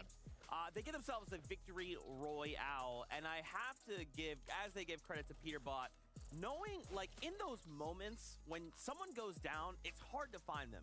But Peterbot knew exactly where they were. And I thought, I really in my heart of hearts believe, no way Peterbot just clutched it, but apparently not quite. I think a lot of people feel the same way. We all thought that Peterbot had that right there. And I love that you bring up, being aware of where other people are. And I think what ZZ did really well there is being aware of where the heals are going to be. Once you do get down to the final 5 teams, you'll actually see a lot of players kind of paying attention to what is on the ground around them, because they know that eventually it might be going down to a heal off, as we've seen time and time again. So being aware of what's going on around you, not just of where the players are, but also where the loot is a pivotal part of success. The timing when it comes to heal off is so incredibly important. And like we said, we thought it was going one way and it just completely went a different direction. And it's something that you can try and practice, but at the end of the day, finding those last minute heals, it's really just down to the wire, and it can be thrown up in the air. You just never know who's it going to go to. In this case, we got Noun and Daz over here. That's right. We have to turn our attention to the standings, because remember, we only have one more game to go here, and then we'll be back tomorrow for the last 6, and from there, ultimately determine who's going to win Major number 2 and what the top 3 moving on to Globals will be. But for now, how are the standings? Duke and Edgy, they have maintained this lead. And I gotta say, I'm extremely impressed with the duo, and even Acorn and Cold, right? The last few games, they've held those 2 spots down. But as you said last week, Kelly, Edgy has always been the bridesmaid, never the bride. Right. Could we finally break the curse? Is this the major to break the curse? I mean, with a 30-point lead right now, they're doing a great job. They have the second most amount of eliminations, as well as the most amount of placement points. So not only are they winning every single one of their early engagements, but they're also able to translate that into a successful endgame right here. And something that Duke does an incredibly good job of is staying ahead of the pack and finding the right ground to kind of land on. You'll see he'll adjust by going from mid ground to low ground to high ground, depending on what's the most advantageous for him. And we can see right here, holding down the mid ground, doing a great job, going from 2 to 4 eliminations in the blink of an eye right there, while also still having heals. Unfortunately, he does go down. But again, if you're able to consistently make it into the end game time and time again, a victory royale doesn't matter. I mean, look, they have 0, and they're still in that first place spot. Dude, I honestly feel like for Duke and Edgy, they're like, man, y'all should have thrown us in top of the show, because we are a team that is showing up and showing out. And I mean, seriously, a lot of the other teams, like, of course, a favorite, Acorn and Cole, we've seen them show out as well. But Duke and Edgy have just this, I don't know, like, they have this power inside of them that they are just zooming through these games and they're making it happen. And I really do believe, people are going to start VOD reviewing, watching, kind of trying to get technical and see what they're doing, because it needs to be replicated. They're hungry for it, right? That's why they're holding down that number 1 spot. But as we look down, Acorn and Cold, I kind of want to focus in on them for a moment. They are still, like, though there is a lead from Duke and Edgy, it's not much, right? And with a single game, if Duke and Edgy were to say fall early, right? Acorn and Cold will go off. They have done this in the past. And so I'm very worried that, like, Acorn and Cold are kind of, like, playing with their food, and they're like, yeah, you guys are in first place. And they're just waiting for that moment to strike. Yeah, I can definitely see that. Obviously, Acorn and Cold are an incredible player. Again, shout-outs to Dignitas right now. They have 3 out of the top 4 teams being represented, so clearly they have a good job picking the right teams in to represent them. But Acorn and Cold, I mean, they had first place in weeks 1 and 3. They are the reigning champions, so I don't think there's too much to say besides the obvious that they're some of the best for a reason. But can they take down Duke and Edgy? That's the real question. Yeah, again, like you said, it's not that far in the standings between first and second. And I honestly think, again, like, we have so many games tomorrow, so much to look forward to. Yeah, two duos I do want to point out here before we flip on over to the top 20. First, 8th place, Muzz and Degen moving up 8 places, but also Casper and Clarity G.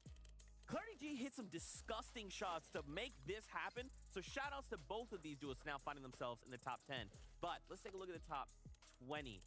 Where are these other names that we're not seeing on this top 10? Could they actually be finding themselves in that top 20, looking to try and fight for the top 10? People like Trashy, Pump, Iamzo, and Rise, right?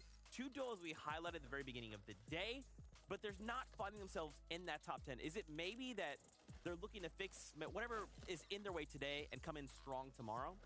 Yeah, I think a lot of teams are having issues in the early game right now. Either they're getting eliminated right on drop, and we've seen some top teams like Kanata and Agers getting a rough start to their drop.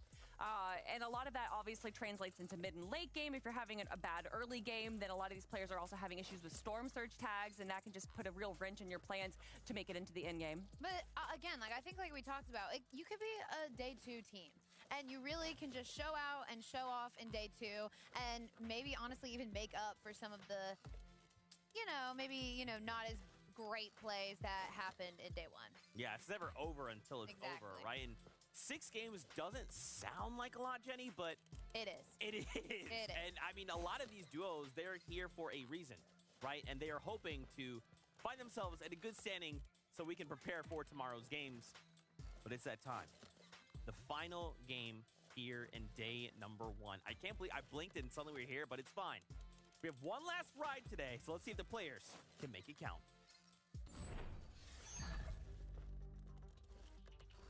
Six games of competition can be extremely taxing. You have to strap down, ready up, and prepare yourself, because if you want to take off on this battle bus and make it to the global championships, you're going to have to perform today and then again tomorrow. Yeah, and where you end on the day, it really does mean so much. It kind of decides how you're able to play throughout the rest of the tournament, and players really need to realize this is not a race. This is a marathon. So you can't get gassed out just on day number 1. And that's why you got to look at some of these teams that are so well up on the leaderboard that are building themselves that much of a cushion. So just in case things go wrong, they can dust themselves up and pick themselves up. Dukes, Edgy, Acorn, Cold, Pollo, Sphinx, Booga, Threats, Brights, and Chubbs are top 5. Of course, the closest in 7th is Kanata and Agers. They only slipped 1 game last round for getting taken out, and that's 2 rounds in a row.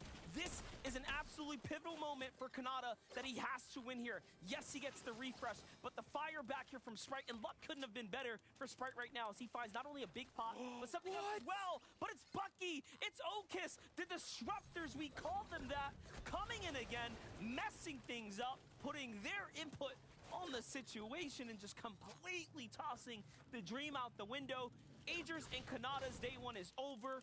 They fall in 7th place loading into game 7, and you have to assume they're going to slip a little more.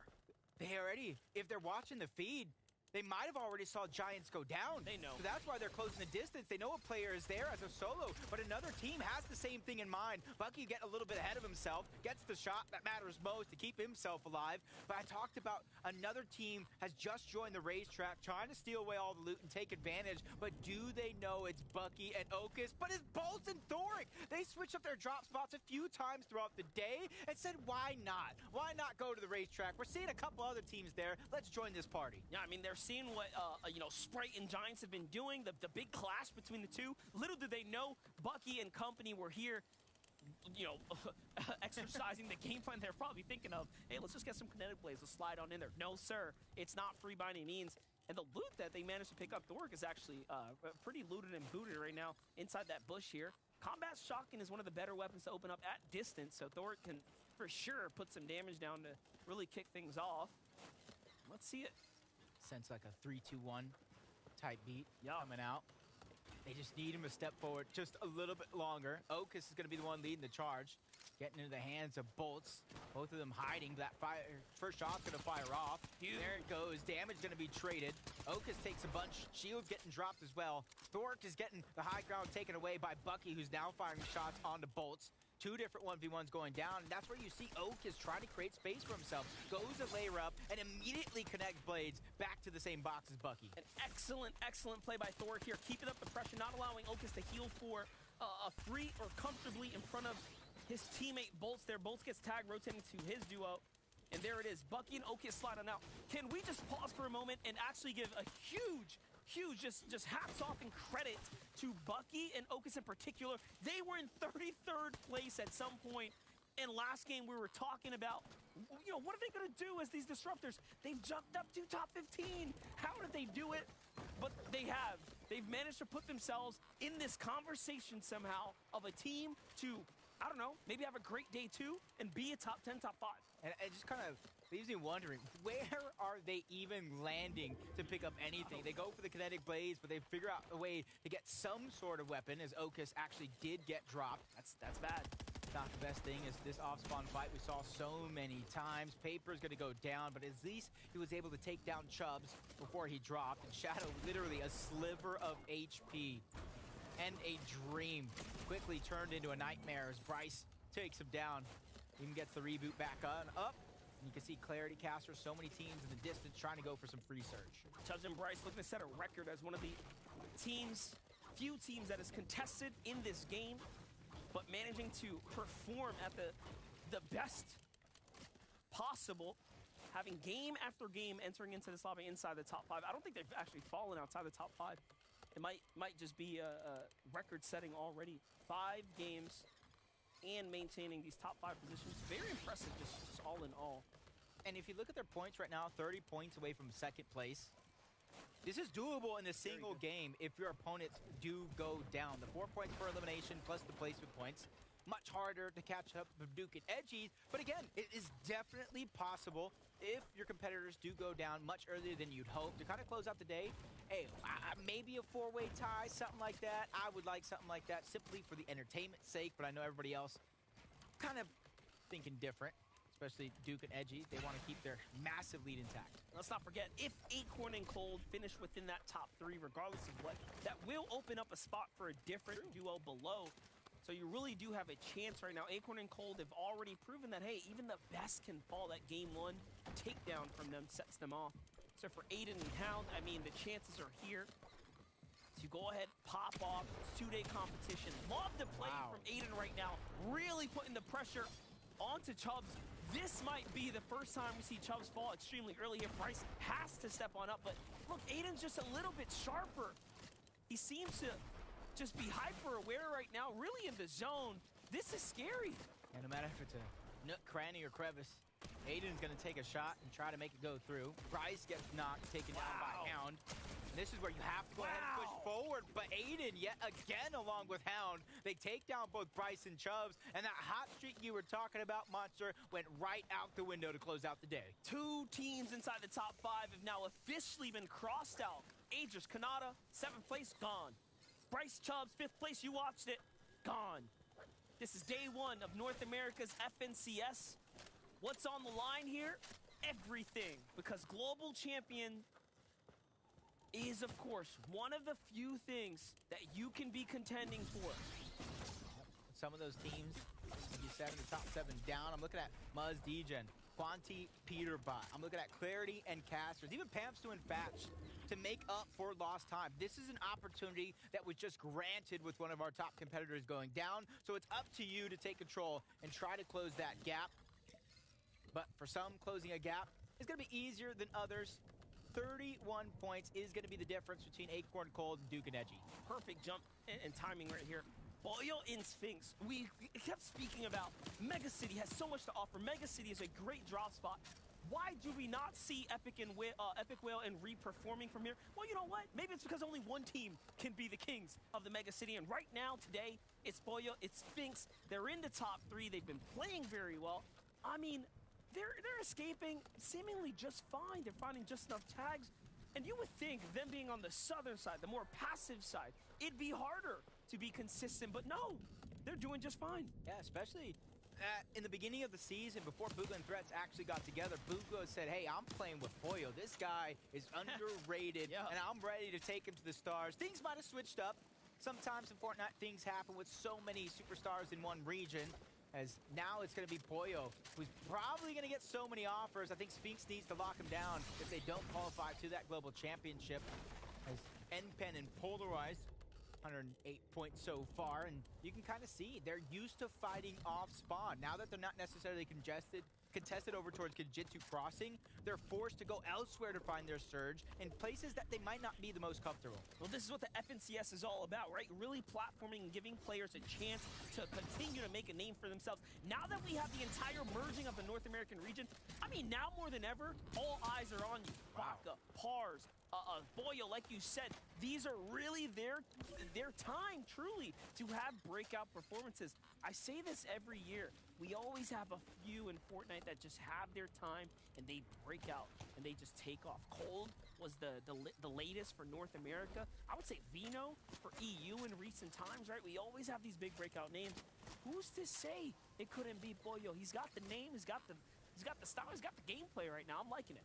Yep, definitely building himself a reputation if he didn't already have one from these combined regions. You see the vault loot intact. Epic Whale and Reap trying to save as much of the heals as possible, but with the shield keg going down, they know they want to begin to trade shots. Storm Surge hasn't been their friend so far throughout the last couple of games, so they need to figure out a way to manage it before the day is over. Let's take a look at Muzz and Degen right now, who seems to be under pressure, but there's a duo fighting in front of them. It's Rise and Yamzo. Yeah, that's not an easy battle by any means to pick a fair fight with. So things are going to settle down for now. Yeah, they're recognizing the problems and the dangers that are here. They move first. Wow. Huge amount of shots. Taking down Muzz and his shields. And I talked about polarizing N-Pen, having to go elsewhere to find their surge because they're no longer contested towards Genjitsu Crossing. Well, Larson gets caught out. User was taken down earlier on in the same game, so the team run on the day has come to an end. So now they can hit the FOD review very, very early. Yeah, what a better time to catch up right now than when Vivid, who's been keeping a close eye on Blue Gun threats. And keeping an eye on the top three as well. Let's make sure during our last game of the day that all of our top teams are doing well. The biggest change for me is going to be that Dukes and Edgy have not gotten that early elimination, the two early eliminations that they are so used to getting. So we'll have to make sure they get some Storm Surge in.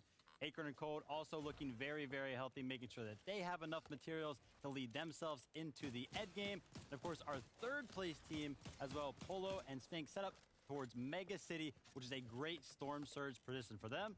Make sure we keep a close eye on all of these top three teams as we head into the late game of game number 6. Great job breaking that one down, giving us a lay of the land of our top three teams. The biggest question mark, though, is that Duke and Edgy off spawn that they didn't get to fight this time around. They've had such consistent performances throughout the day, and that could be the roadblock in their journey of having to go and find that surge elsewhere, like some of our teams who are forced to kind of switch up their spots. Yeah, we're going to have to see how it mixes up. And also, you know what? Just do me a favor, Fortnite fam. Is it Polo or is it Boyo? You know, I'm throwing this up. I want to give this man the utmost credits and respect. Everybody hit me up on any of the socials, the timelines, at Monster Defense. Like, just let me know. All right, Team Fusion, where we at? Who we got here? But let's jump in with Clarity G. Casker, things are starting to heat up. Clarity G already set the single game elim record for day one there with 8 eliminations in game 5. That was the last one we just watched. They absolutely popped off. They went from outside the bubble into the conversation. And now Clarity G and Casker just showing us how experienced they are and the type of numbers they can put up. And we know every time we've talked about them, this is a team that Vivid's worked alongside Clarity G for years, right? Loves this dude, good friends with the homies. Like, this is what we love to see. Vets popping up, showing off. Yeah, and it goes to show that it's not always necessarily how you start on the day, it's how you finish. And that's why I look at a lot of these teams that have been around for a long time to have that experience, to not get antsy, not to get down on yourself. So as important as it is to have the mechanical prowess in Fortnite, you need to have the mental toughness to stay strong when things don't go your way. As Nick and Nyx are going to be one of the first teams to try to claim the top of that Rift Island. But the shots are coming in. They're trying to bring them down to size. When you want to do something and put something big up, I mean, this is the way to do it. You fight for the pulse rifles. He already has, you know, what looks to be a Volt loadout. Like, he is suited and killing it right now. Look at this. Sphinx up top finds himself another elimination onto Crisp. Well played. Yeah, a lot of these teams are going to have to leave that Mega City, but the challenge is there. Big plays, hello? That's a huge amount of damage that Reap just took. Luckily for him, they did get that vault loot, so it's only going to take a few seconds with that legendary slurp juice to get him back up to shape as Nick's trying to solidify it, but it is going to be contested. The team that is trying to make up for lost time do a little bit better when it comes to their Storm Surge. This could be the moment shift. Right now, if they're able to win this fight against Nick and Nix, obviously they get granted that Storm Surge, but they also get the overclocked pulse rifle, something that they could terrorize the lobby with the amount of elevation that they have. Set out to sea, you hope to catch those tailwinds, and for Epic Whale and Reet, they don't need wind, they turn on the engine, they're putting technology to use. They're getting in. They're going in the direction that they want to, and that's straight on up. What an excellent shot for Epic Whale. If there's anything he can walk away with in day one here, it's probably that big shot right there. You talk about it, he's a late game performer. He turns up in the end when the pressure's on, and the feeling has to be there. Maybe he's warmed up, maybe he's fired up, maybe it's too late for this day one, but we do have a grand finals to close out for day 2. 6 more games tomorrow, same time, same place, right here. All the action. Yeah. Where I speak about that mental toughness. You can't count yourself out just because you didn't have performance that you hoped for on day number 1, because there's 6 more games on the day tomorrow where we'll crown our FNCS Major 2 champion, where we'll find out which 3 teams from North America will get that spot in the Global Championship. And one of them could be Pars and Baca with how they have been performing throughout the day. Very prestigious opportunities here to make your way straight to the Global Championships. Sphinx and Oyo, of course, one of the few, that big elimination, fresh out of Mega City. The only duo to place in the top 10 in every game today, showcasing just how dangerous they really are out here. Surprisingly, out of nowhere as well, we kept talking about the caliber of the lobby, how much more difficult it is to play on the North American region now. Just trying to get that extra loot. You can kind of already see what augments they're choosing to kind of lay down the blueprint, which they hope to find success here on the day. Death and Tahi every single game so far, at least the majority. They're able to claim the loot from that Shattered Slabs vault, which is the Mythic Havoc, and a lot of different variations of heals. It's just hasn't necessarily been the most fun time of being able to execute on a lot of these different plays, but there's still more than enough time. We talk about it's a 2-day affair. Let's see it though. They're just looking around. Hamster and Thatcher also in the conversation of a top 10. Don't put them out just yet.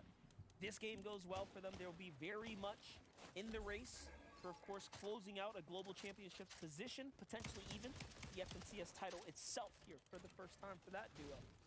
Degen and Muzz now looking to set themselves up. We get a wide shot of the map, another western pool here, or eastern pool all the way. Tons of players on that southwest side, still even more so by the Rift Island that popped up. You would think they would have been gone already after securing that loot, but no. It's become the housing location for a ton, and Degen taking advantage of just that. Love this. Know which team was kind of rotating, but you can kind of see a plan of going so far into the zone, but going towards the north. Almost nobody's on that northeastern portion of the zone. So they're trying to go for that least congested side as Duke and Edgy feel like they're under a little bit of pressure. They have to look for HP somewhere, as they're only 182 above the damage threshold. They're seeing the implications of the start of their game. Not having that off-spawn fight, not getting those early 2 eliminations, have done something to them. It's forced them to kind of hunt around for Surge, in which they weren't necessarily forced to do in the last couple of games on the day, and then you combine that with the fact that they just got a monster of a pull on this next zone. Well, this is the halfway point of game number 6 of 12 here. But the last one we will be commentating and talking about today. After this, all players will get to hit the drawing board, really figure out what went right, what can we do maybe a little bit better, really refine the details as they start gearing up for day 2. We jump in for the first time with Dom and G Money here. They get a chance to go ahead and show us what they got. One of the first to rotate to the zone, starts to pull back to where the bulk of the players was. This is going to come as I think, a great surprise for most. This is where if you're one of those teams that are center zone right now, you're forced with a decision.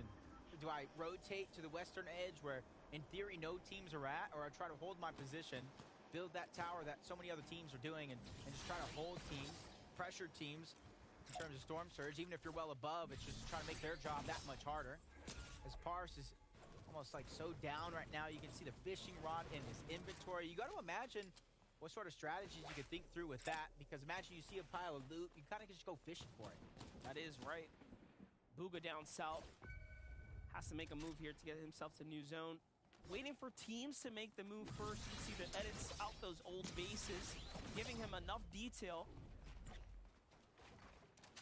Taking his time ever so slowly. Not looking to use the metal there. You saw he's already depleted all the way through his wood resources, and now he's down to the heavy mats. It's going to become an uphill battle for him from here on out. Let's jump on into some fights, though. Bacon and Batman Bugha have been situated here for quite some time. And that time is really starting to show itself to us. They are 375 below. They have to get in battle, but so do the majority of the lobby. And you can see this is why it's going to be very difficult, as everyone is going to be facing the same exact pressures. Chaos on the field here. He just catches bolts out, but goes for a slash with a kinetic blade. It cost him everything. Bacon's going to get dropped. Luckily for Batman Bugha, he's one of the most prolific solo players on that former NA West region. Especially you combine that with the Mythic Havoc pump. One-shot potential through the roof, and he needs to put it to use now. 61 below the damage threshold. Storm Surge ticket in. Shield's going to get tracked. Shot's going to be fired straight through. Now Batman Bugha's on the back foot while still needing to maintain some position to find Storm Surge, but luckily for him, he does find a shield keg nearby, but that is Epicwell and Reed who are putting down the pressure. But a fight back is coming through. That's Bolt who enters the fray. Tries to go back to back. Thorpe gets knocked. Everybody just in so much chaos right now in close proximity. That's the pulse rifle melting through. And down goes Bolts as well. The former NA West champions get sent back to the lobby. Can I just say one word? 207. That was crazy. Big hits here from Reed. I should have said one number, but you get the vibes here. Reed's fighting back, keeping the tournament run alive, and you're just really seeing the power of the Rift Island, the legendary loadouts here. Actually, the mythic loadout. Take that a step above. Oh, I'm lying. It's not even legend. It's literally mythic. It's a cut above the rest. But all right, zone starting to swing its way back here. 22 seconds. It does not stop it. Oh, continue to move. Reed is just on fire right now. Find himself another follow-up. Excellent job for him, and he clears out the house here. Solo impact points are really important for a team like Epicwell and Reek to kind of close out the day. Similar can be said for Edgy, even though they have that comfortable spot, position in first place on the leaderboard. You just want to build yourself that much more of a cushion going into day number 2 with 6 more games. Joining a couple of other teams, trying to focus somebody towards the backside of the zone. That's Clarity and Caskers who are under pressure. As Edgy has a different type of pressure, even though it's not damage, it's Storm Surge. Even though he's 16 above, he knows that is absolutely not enough to feel comfortable at this stage of the game. No, not at all. He's by himself. This is a tough spot to be in when you're leading the competition right now. And you have a chance right now to really, really race away for day 2. It could just slip away. These are those games that we talk about. Just one game, and all of a sudden, everyone's right back on top of you. Like, you didn't have a just comfortable lead moments ago. 55 above the surge now. Scratch that. It's probably going to change soon. Here comes the rotate. Tries to go when he sees others on the move there. It's a well-timed one. Take notes. And this is where placement points are barely beginning to set in. You saw so much action. Those were just elimination points being granted around the lobby. So now is not the time to go down for all the effort you spent up until this point, especially resources that you might have expended as well. You see Reed on into the distance as a solo, trying to put pressure all around the lobby. You see so many teams forced to really think outside of the box, including Sphinx, who's one of the teams in our top 3, now forced to try to maintain his position, just like so many of other players, as a solo. Also below the surge, just barely though. Great tags right there. That is huge. And I think he cooked him all the way down. No, the dude had a little bit of slither more of HP hide and seek there. Manages to get away with his life for a moment. In the feed, Casker and Clarity fall after a great performance just moments ago, but that's okay.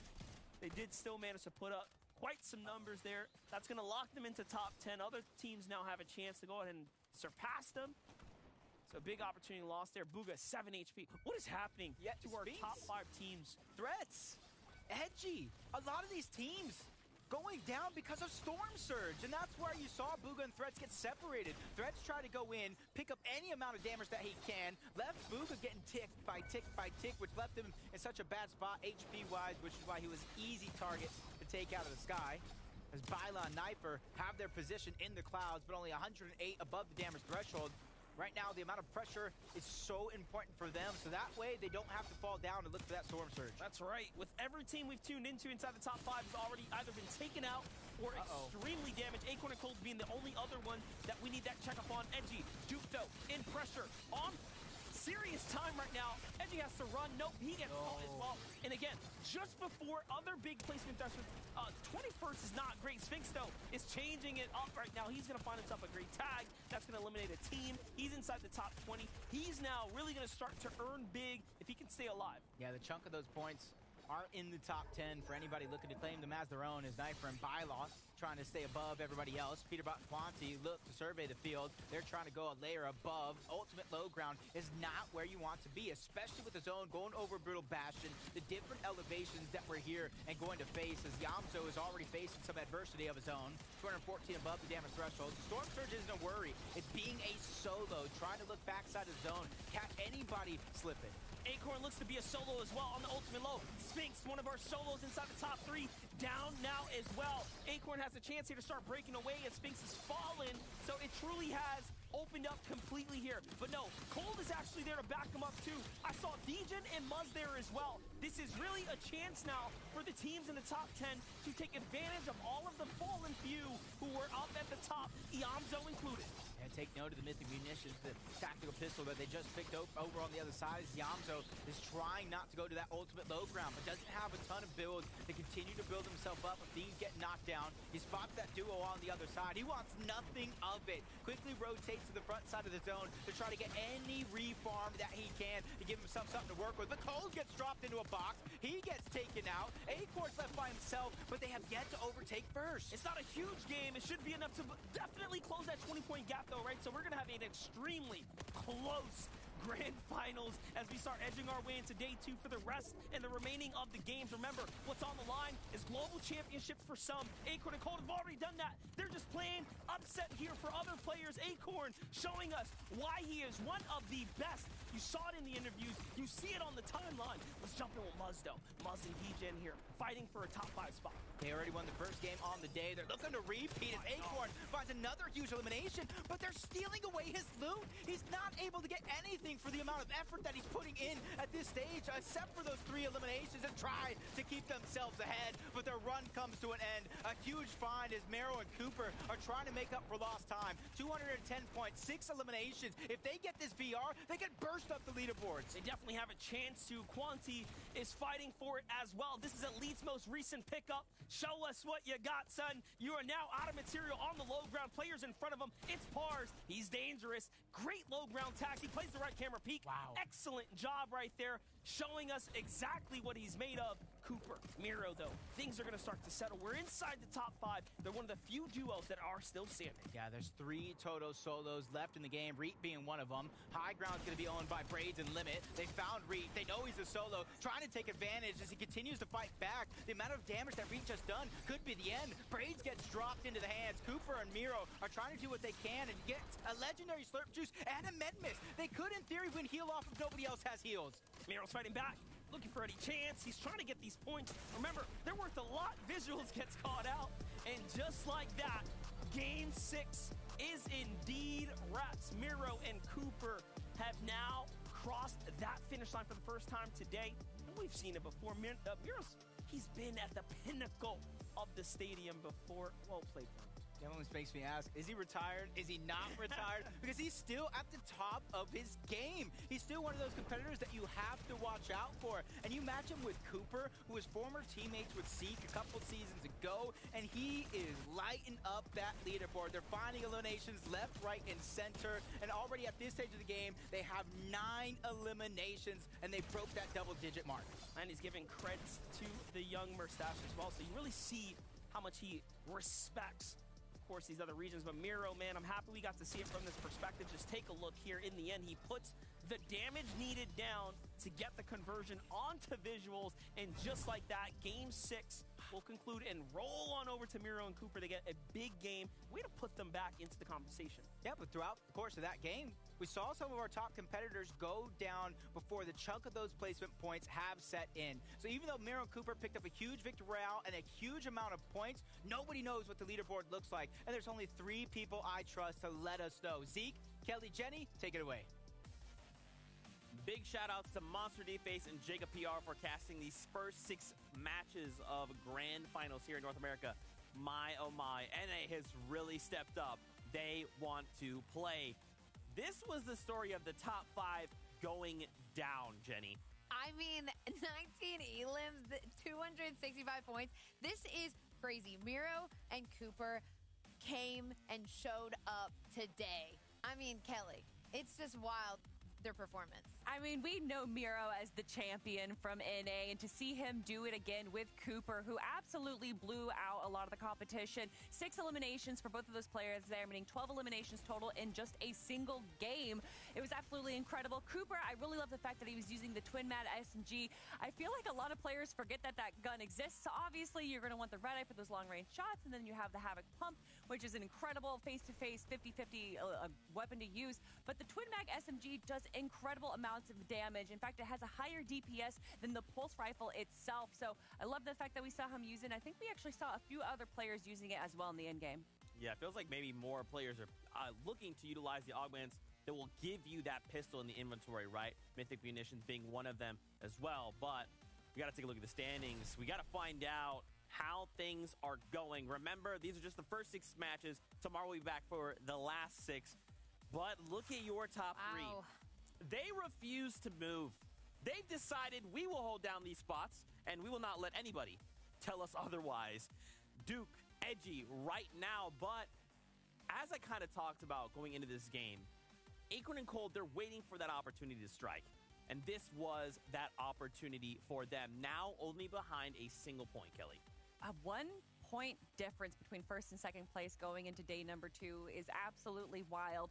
But I think even more so what we're looking at the leaderboard right here, what it showcases, because we saw Duke and Edgy, they didn't get those early eliminations just like Vivid was telling us, and that kind of had a rougher situation for them towards the mid and late game. Yeah. But even with Duke's being down here by Zone 8, that still didn't put too much of a downside onto Edgy's play right here. And they're still able to hold into that first place spot, even though they went down, in 22nd there? And they're still able to hold first? I mean, that is why you want the consistency. That's why you want to be able to play.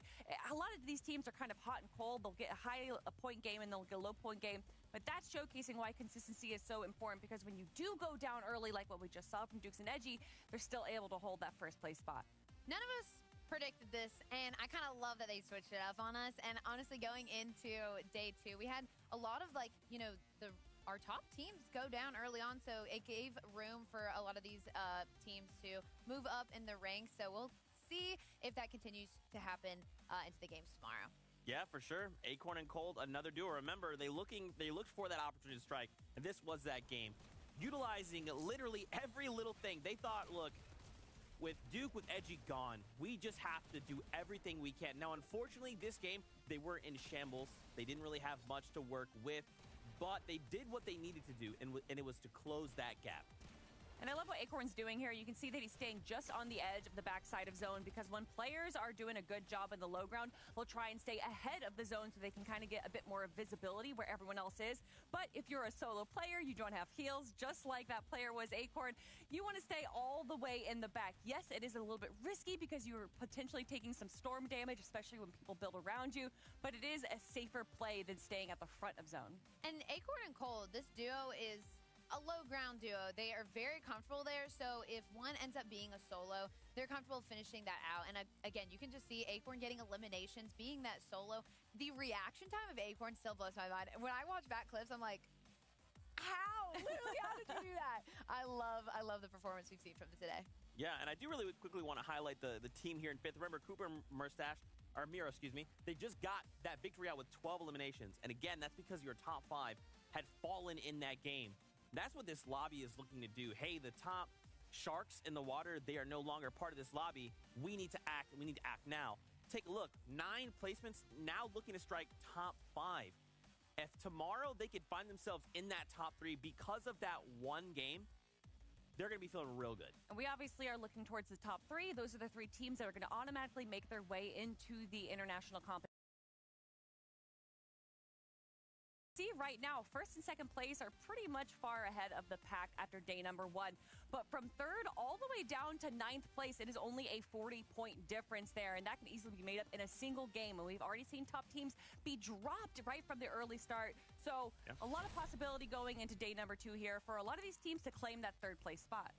Yeah, too. And I think what's really interesting about going into day 2 in this circumstance is that you have teams that we've talked about are going to perform really well, but have they shown their top tier performance yet? And I think that I really do think that we're going to see some of these teams step up to the plate and make a show happen for us, because you have to. This is your chance to make it to global championships, and that's what everyone's mind's on. It's like, I have to make it to global championships, and they're going to make it happen one way or another. And we've seen it done in the past. I believe it was Chapter 3. We saw a team that was in 9th place after day number 1, and they were able to claim the first place spot after day number 2. Now, the point differentials was a little bit smaller than what we're seeing right now between 1st and 9th place, but obviously a lot can happen in day number 2, and you've heard a lot of the casters and us talking about it. Some of these teams kind of unlock on day number 2, and especially being able to do VOD reviewing and VOD reviewing of day 1, which I know a lot of these teams are going to be doing.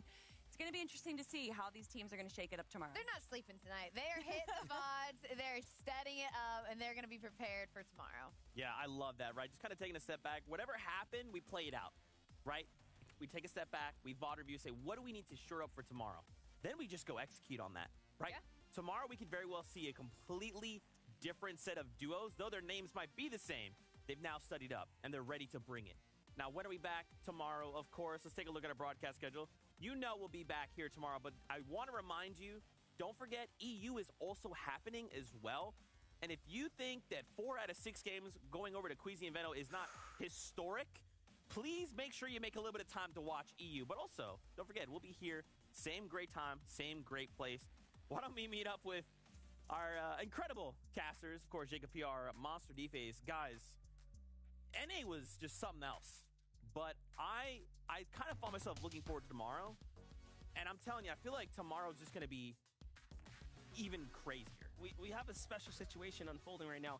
For the first time in, I don't know how many seasons, that top 3 coming out of day 1 did not move. Like, we have this same exact locked in place. You saw the 0 next to them. There was no movement. But the story did change, in fact, because they're all closer, much closer than we've seen any other point in the day today. So we are going to have a great grand finals closeout tomorrow. Yeah, tomorrow's going to be bananas. B-A-N-A-S. I'm going to tell you that. That one is going to be absolutely insane. And honestly, I got to give a huge shout out to both Poyo, Baka, and Pars. You know, a lot of people would count that Western region out, and they have showed up tenfold. Absolutely. What do you guys feel like tomorrow? What is it that you're hoping to see out of the competition and of course, the players? I'm going to kick things off. I want to see Kanata and Agers, see if they can turn things around. Chubbs and Bryce had a big upset, so our contested teams, they've been winning like big moments after winning those drop spots, but the teams that are fighting them not quite having the same conversions. So either mix it up, do something new. Bolton Thorax did that just now. I want to see adjustments. Hopefully we can see it because we have a great top 10 right now. I want to see Duke and Edgy. Like, you talk about a team that wants to win the big one. Duke has been trying season after season. Edgy, 2nd place. How many times on multiple different regions? I think this could be their season. I've said this multiple times today on this broadcast, but I want Threats to get an FNCS championship title. I really believe he can do it. We've shown on the stats that he has what it takes. The performance that he's given today was incredible. Teamed up with Booga. They can do it. I want to see him step up tomorrow. I mean, you were talking about NA West team out of Polo and Sphinx. We got to see it just for a moment, but unlocking in that final game of the day, grabbing an incredible amount of eliminations as a solo player. But I want to see that convert into the Victory Royale. Absolutely. Well, we've had a Victory Royale here because we've got to hang out with all of you. Of course, don't forget, tomorrow we crown not only FNCS champions, but we will know 3 more duos representing NA in the Global Championships. As always, don't forget tomorrow's EU, and we'll see you a little bit later on for more action from the FNCS. We love you, keep yourself safe, and we'll see you on that battle bus.